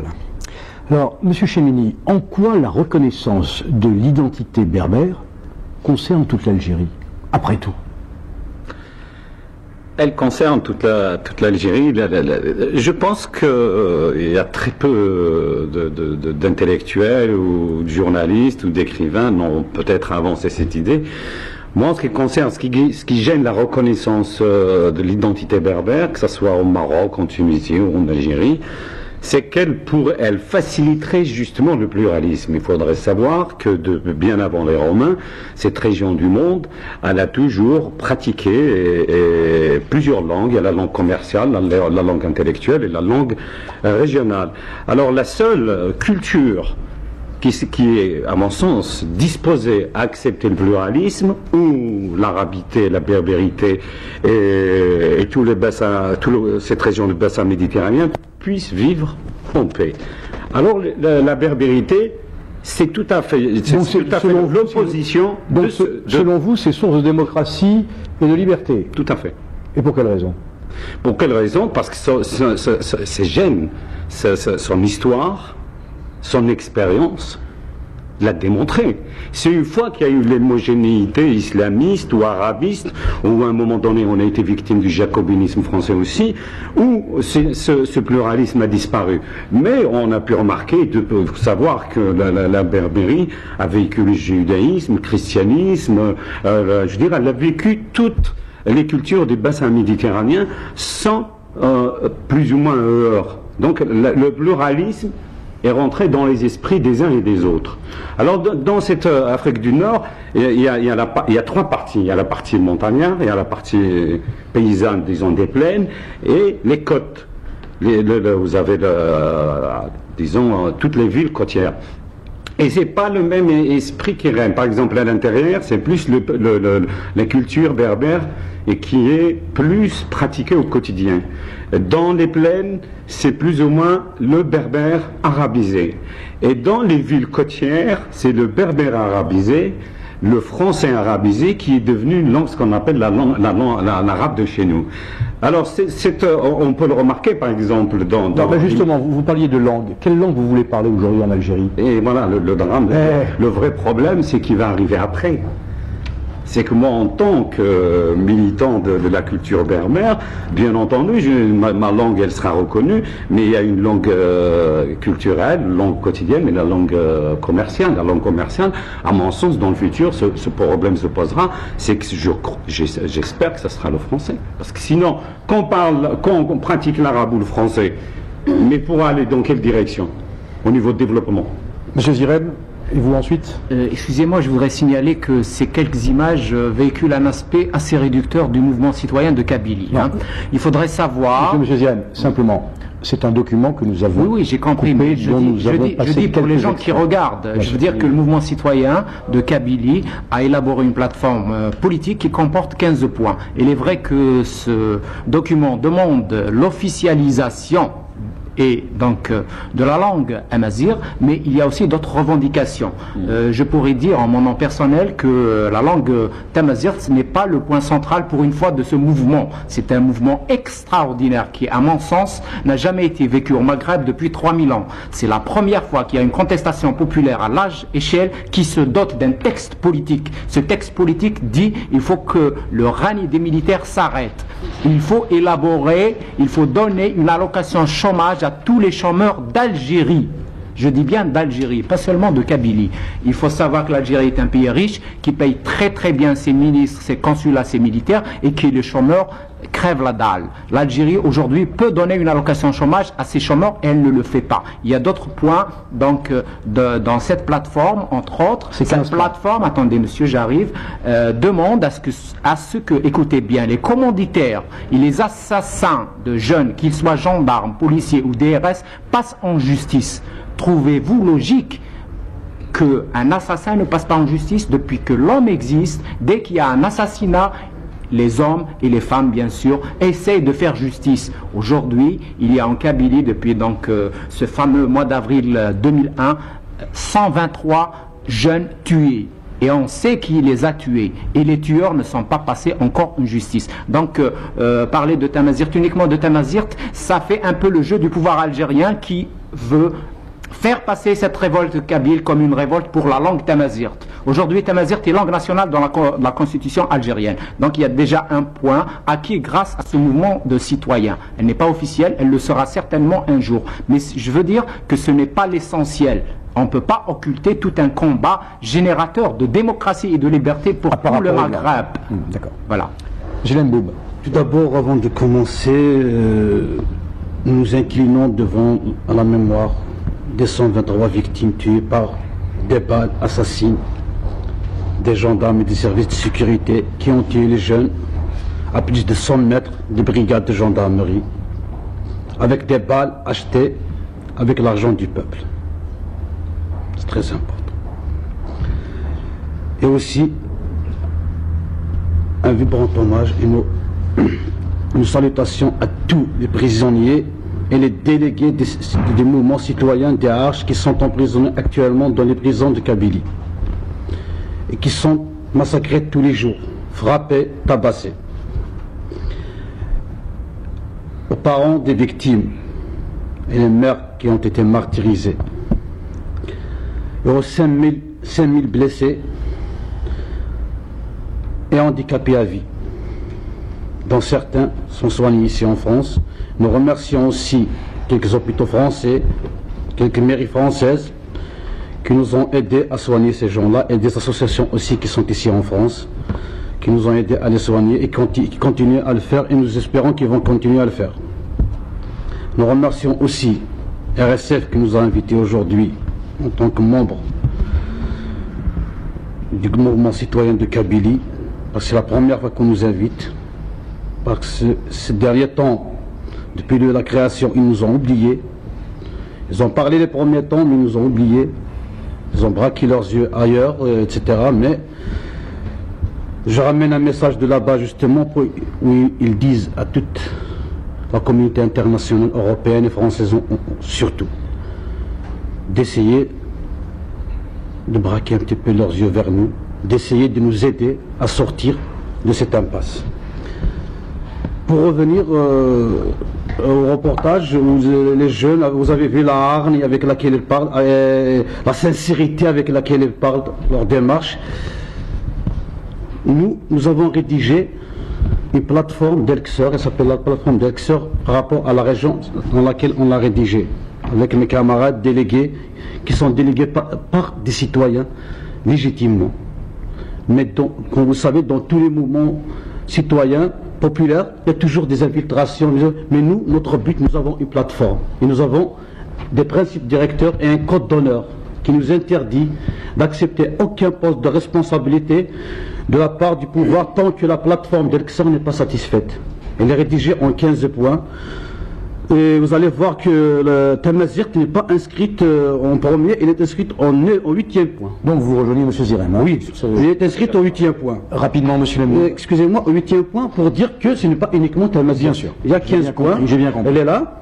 il y a le 9e point qui parle pour un État garantissant tous les droits socio-économiques et toutes les libertés démocratiques. Le point 10, contre les politiques de sous-développement et de la popularisation et la clochardisation du peuple algérien, de toute l'Algérie pour nous. Nous parlons pour toute l'Algérie, et non pas simplement pour la Kabylie. Voilà. Nous avons déjà rédigé une lettre en arabe et en français que nous avons distribuée pour tout le peuple algérien et la communauté internationale, pour leur expliquer que l'Algérie est unie et indivisible, du nord au sud et de l'est à l'ouest. Nous avons écrit cette lettre pour couper l'herbe sous le pied des agents du pouvoir qui essayent de nous diviser pour nous marginaliser. Voilà. Ce qui est extraordinaire dans le mouvement qui se passe actuellement en Kabylie, c'est que c'est un mouvement qui émane de la population. D'ailleurs, même les partis politiques traditionnels de la région, ils ont été dépassés. C'est les citoyens qui ont dit, ils avaient un seul mot d'ordre, c'est halte à l'humiliation, il y en a marre de ce pouvoir, état de droit. Donc, aujourd'hui, ce qui est extraordinaire dans ce mouvement, c'est que les citoyens essayent, tant bien que mal, de gérer leur quotidien, loin justement des infiltrations, loin des ténors politiques qui veulent donner une autre direction à leur mouvement. Et aujourd'hui, la Kabylie, et d'ailleurs c'est pas je suis mal placé parce que je suis kabyle pour le dire, c'est Hadil Houari qui est un Oranais qui a écrit dans un des prestigieux journaux sérieux ici en France, où il disait la Kabylie, elle a toujours été à l'avant-garde des luttes en Algérie depuis 1926. Et la plateforme des Luxor, à mon sens, elle concerne toute l'Algérie. Quant à la question identitaire, à la question, c'est-à-dire berbère, en quoi elle va concerner toute l'Algérie. Moi, je pense que c'est un enrichissement. Parce que même la langue française, le peuple algérien la revendique comme un butin de guerre. Pourquoi? Parce que tant il y a des langues et des cultures en Algérie, ça fait partie de notre richesse. Et d'ailleurs, le peuple algérien dans son ensemble, nous n'avons pas d'animosité, nous, les Kabyles, avec le reste du pays. Nous n'avons pas d'animosité avec les Oranais, nous n'avons pas d'animosité avec les Constantinois, mais nous refusons un pouvoir mafieux, un pouvoir assassin qui a confisqué l'indépendance du pays et qui a confisqué l'indépendance du pays à toute l'Algérie. Et merci pour la jeunesse kabyle qui, aujourd'hui, elle se bat avec des mains nues, et on sait très très bien que ces enfants algériens de Kabylie n'auront pas la chance d'avoir à leur tour des enfants, mais ils ont au moins le mérite de dire non, et ils continuent à dire non. Et ceci, ils le disent pour l'ensemble du peuple algérien. Et dans d'ailleurs le reportage de Chami, il y a un fait majeur qui m'a frappé, c'est le drapeau algérien. Il était omniprésent partout. Et malgré que le peuple, que le pouvoir algérien, à maintes reprises, ils ont essayé de monter les uns contre les autres, mais cette jeunesse, elle a une maturité politique où à Béjaïa, il y a eu quelque chose d'extraordinaire qui s'est passé en 2001, où une caserne a été attaquée par les jeunes et brûlée. Ils ont récupéré les armes et ils les ont pris et ils les ont données justement au niveau du secteur militaire. Ils ont dit non, vous n'allez pas nous faire ce que vous avez fait aux fils en 91, en disant qu'il y a une lutte armée. En Kabylie, il n'y a pas de lutte armée. En Kabylie, il y a une lutte d'idées. Et ces jeunes, d'ailleurs, ils se battent main nue. Et c'est un corps constitué qui leur a tiré dessus. Monsieur Chemini. Oui. Je suis tout à fait d'accord avec ce qui venait d'être dit, que ce soit par Malika Martok comme par mon compatriote. Ce que je disais tout à l'heure est indépendamment de ce qu'il y a dans le documentaire ou de toute autre réflexion. C'est une idée personnelle en disant pourquoi le pouvoir ne souhaite pas reconnaître cette culture et identité berbère. Donc, elle est indépendante de tout le reste. Effectivement, je rejoins ce qu'ils disent. Le seul point qui concerne pour moi tous les Algériens, c'est effectivement la reconnaissance de l'identité mazère. Mais elle appartient à tous les Algériens, à tous les Maghrébins même. Donc les 15 points, moi ce qui m'a frappé quand on a tourné ce documentaire-là, c'est cette extraordinaire détermination, cette jeunesse de changer de projet de société et qui veulent, ils le disent eux-mêmes, ils veulent changer de pouvoir et à leurs yeux, les partis politiques d'opposition n'ont pas de crédit, ils veulent changer de société et d'ailleurs, de projets de société, et d'ailleurs, soit dans leur objectif, foutre en l'air le pouvoir ou partir, parce qu'il y a à peu près entre 50 et 70 000 de jeunes Kabyles depuis le printemps berbère qui sont ici sans papier. Georges Morin, pourquoi la culture c'est si important en Algérie? Et quand je parle de culture, et je m'adresse à vous parce que vous êtes français, né là-bas, pourquoi la culture algérienne est aussi importante là-bas et ici? Je crois qu'elle est importante parce que l'Algérie souffre profondément d'un grave problème identitaire. Elle a été colonisée de manière terrible. On a essayé d'éradiquer toutes les cultures d'Algérie, hein, les cultures berbérophones, arabophones et juives d'Algérie, notamment. Enfin, l'Algérie, je crois que Chami Chemini avait raison, c'était un modèle de pluralité. Même si cette pluralité a été aussi en partie due au système colonial, mais aujourd'hui, Malika Matoub le disait bien, l'Algérie est propriétaire de plusieurs langues, et c'est une richesse extraordinaire. Mais malheureusement, depuis 1962, parce que aussi la volonté d'éradiquer les cultures algériennes était très forte sous le pouvoir colonial, il y a eu un mouvement de balancier extrêmement fort pour arabiser l'Algérie. Ça a été fait de la manière la plus terrible qui soit, au détriment de la langue arabe aussi, parce qu'elle a été enseignée de la pire des façons. Donc toutes les langues sont victimes de ce qui a été la politique culturelle de l'Algérie.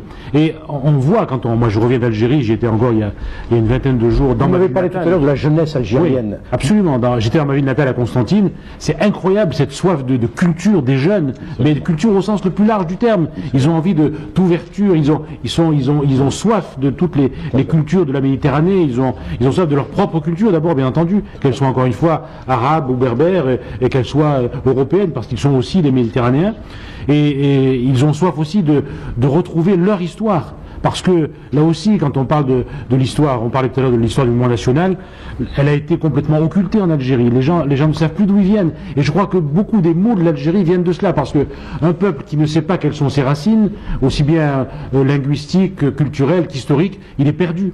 Et ces jeunes sont perdus. Ils ont soif, ils nous demandent en permanence de les aider à retrouver l'histoire de l'Algérie, l'histoire de l'Algérie ancienne, de l'Algérie. Alors est-ce que c'est une façon pour eux, pour ces jeunes, de sortir de la nasse dans laquelle ils sont, entre le pouvoir, les autorités, dont on a parlé tout à l'heure largement, et les islamistes?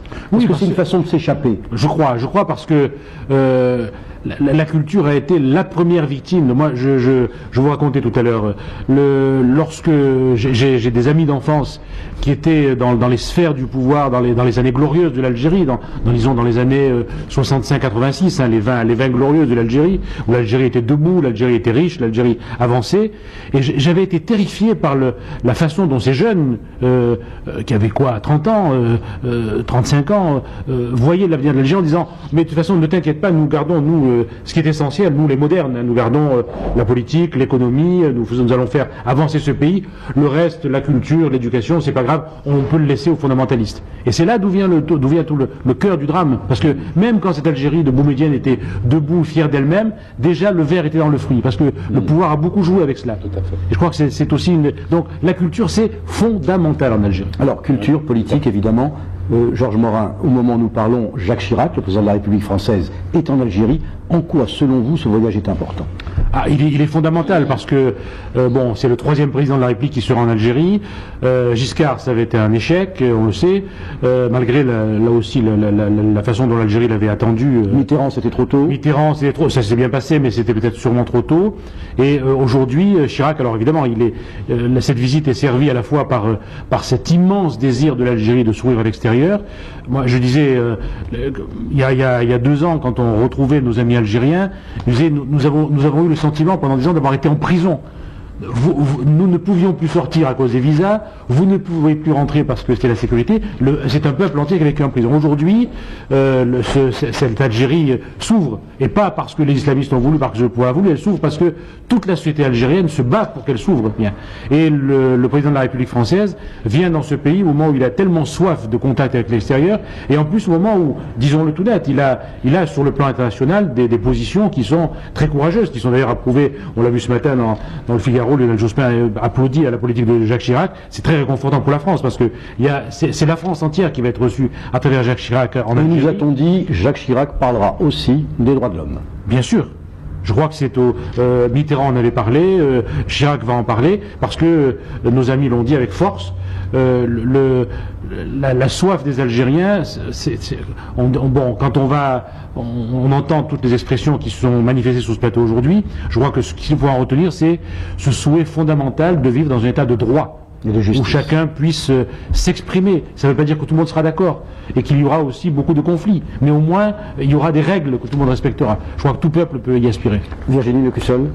Oui, on a vu dans les images de Nadia Dalal que les jeunes interpellent le pays. Mettez votre micro, voilà, on va tourner un tout petit peu votre micro. On a vu que les jeunes interpellent l'étranger, interpellent la France, interpellent le monde, et je pense que aujourd'hui c'est un peu le moment de vérité pour voir si le président Chirac va avoir le courage d'aborder cette question qui est hautement sensible et hautement importante, et c'est la raison pour laquelle d'ailleurs on interpelle dans la presse algérienne ces jours-ci le président Chirac et le président Bouteflika pour leur dire: et si vous parliez des sujets qui fâchent, des droits de l'homme. Jacques Chirac s'est prononcé très clairement au dernier sommet de l'unité africaine à Paris contre l'impunité. Il a même parlé de tribunal pénal international, des propos très forts qu'il répétera sans doute en Algérie. Monsieur Chemini, très rapidement. Oui, moi je suis pas du tout d'accord avec cette année de l'Algérie, je ne suis pas du tout d'accord avec ce déplacement de Chirac pour aller à Alger. Moi j'aurais souhaité une année de l'Algérie de rapprochement des peuples, et que ce soit plutôt les journalistes français qui se rapprochaient des journalistes algériens, des jumelages entre les mairies françaises et les mairies algériennes. Mais par contre, là, ce qui risque de se faire... Georges Morin, j'en ai pour 2 minutes. Parce que ce qui se passe actuellement, vous avez des jeunes Marocains qui se noient au droit de Gibraltar et qui finissent ici sans papier. Vous avez des jeunes Algériens dans sa largesse qui sont ici sans papier. Je ne souhaiterais pas que ce déplacement de Chirac en Algérie se fasse sur le dos de la société algérienne et française. Monsieur Khalil, rapidement, on doit terminer l'émission. Sur la question de la visite de Jacques Chirac en Algérie, en ce moment, je voudrais tout simplement dire, c'est vrai que souvent il y a des discours très forts qui restent qu'au stade de discours. Il faut les appliquer après. Je vais vous dire très rapidement. Sur l'Algérie est membre de l'ONU autant que la France. Depuis 1998, qu'on essaie avec tous les ONG internationales d'essayer de faire passer des résolutions concernant les violations des droits de l'homme. Entre autres, l'envoi de rapporteurs spéciaux sur les exécutions sommaires en Algérie, le rapport concernant les événements de Kabylie où il y a eu que c'est pas qu'au niveau de la Kabylie, mais au niveau du territoire national, où il y a eu des exécutions sommaires et arbitraires. Le rapporteur spécial sur la torture et la disparition forcée, ça fait quand même depuis 1998 qu'on essaye d'interpeller la communauté internationale, et qu'elle ne répond pas. Entre autres, les partenaires économiques de l'Algérie. Jacques Chirac, ça fait la 2e fois qu'il sera en Algérie. Il s'est rendu lorsqu'il y a eu les inondations de Bab el-Oued, où aucun responsable n'a été sanctionné, or qu'il y a eu 1000 morts. Non mais Chirac est allé quand même, attention. C'est important. Il a été allé vers un gouvernement qui ne respecte pas son peuple. Non mais Chirac est allé sur place, c'est quand même pas innocent, hein. Et c'est pas neutre. Je suis d'accord. Ne soyez pas toujours négatif aussi. Juste après, au niveau du Parlement européen, on a ratifié les accords d'association avec l'Algérie, où quand même, c'est extraordinaire, on ne peut même pas faire passer une résolution forte sur la violation des droits de l'homme. Vite. Alors moi je dirais, je souhaite le bienvenue au président Chirac dans notre pays, mais c'est un grand président, il est le bienvenu dans notre pays. J'espère qu'il va toucher un mot au président de la République algérienne et aux autorités algériennes, parce qu'on ne sait pas qui commande, donc il va leur toucher un mot. Évidemment, on ne demande pas qu'ils rentrent dans les affaires intérieures de notre pays, sinon ils vont nous coller des trucs. Qu'ils parlent des droits de l'homme et des prisonniers, des mouvements citoyens qui sont actuellement en prison dans les geôles des prisons algériennes. Et parce que nous connaissons ceux qui nous ont tués, eux aussi. Nous avons un mouvement résolument pacifique. Nous sommes des pacifistes.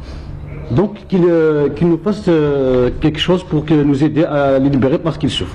Voilà. Alors pour terminer cette émission, enfin presque cette émission, nous avons reçu un témoignage, celui du président de la Ligue algérienne pour la défense des droits de l'homme, M. Abdelnour Ali Yahya, et c'est un message, bien entendu, un message de paix. Le peuple algérien veut l'ordre et la paix, mais ce n'est pas l'ordre des prisons ni la paix des cimetières. Nous voulons une paix qui puisse permettre à tous les Algériens de vivre ensemble dans ce pays et de construire l'avenir de ce pays. Et cette paix ne peut se faire que par la consultation de l'ensemble des forces politiques enracinées dans le pays et des forces sociales, et qui se termineront par un référendum qui permettra à l'Algérie, aux élections présidentielles de 2004, de choisir librement celui qui les conduira et qui sera leur arbitre. Voilà, merci à tous d'avoir participé à cette émission. Je remercie également Val d'Oise Télévision qui nous a accueillis pendant près de 2 heures. Et merci aussi à Zaléa TV qui nous a aidés pour la diffusion de ce débat en Algérie. Au revoir, une toute dernière précision, une toute dernière chose, elle est tout à fait personnelle. Je voudrais vous citer la phrase d'un de mes confrères algériens qui prend aujourd'hui encore plus que partout ailleurs et qu'avant toute sa résonance et sa profondeur. Il a dit « Sous un Orient libre et digne, point d'Occident qui tienne, sous un Maghreb démocratique et prospère, pas d'Europe qui vaille. » Bonsoir.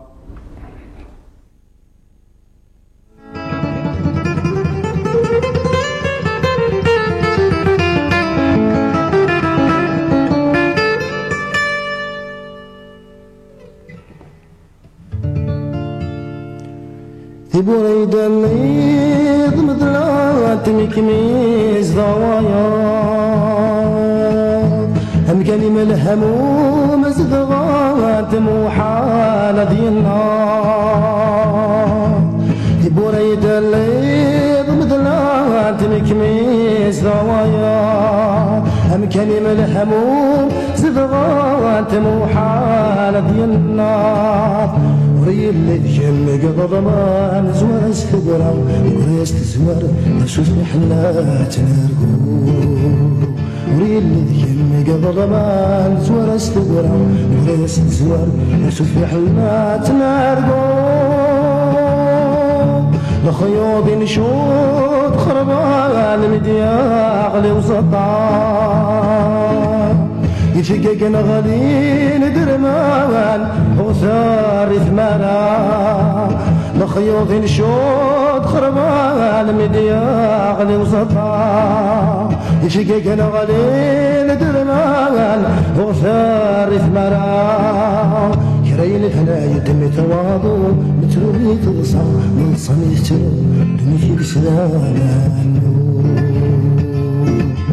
في حلال تروح طب صايد سنفرقت خران شنو سوى الكل شردة الحام وقت خران شنو سوى الكل شردة الحام في حلال تروح طب صايد سنفرقت خران شنو سوى الكل شردة الحام وقت خران شنو سوى الكل شردة الحام نبغي يبغي يتشيغ نتشاب يعدن ولا نفريد ميث واضو نبغي يبغي يتشيغ نتشاب يعدن ولا نفريد ميث واضو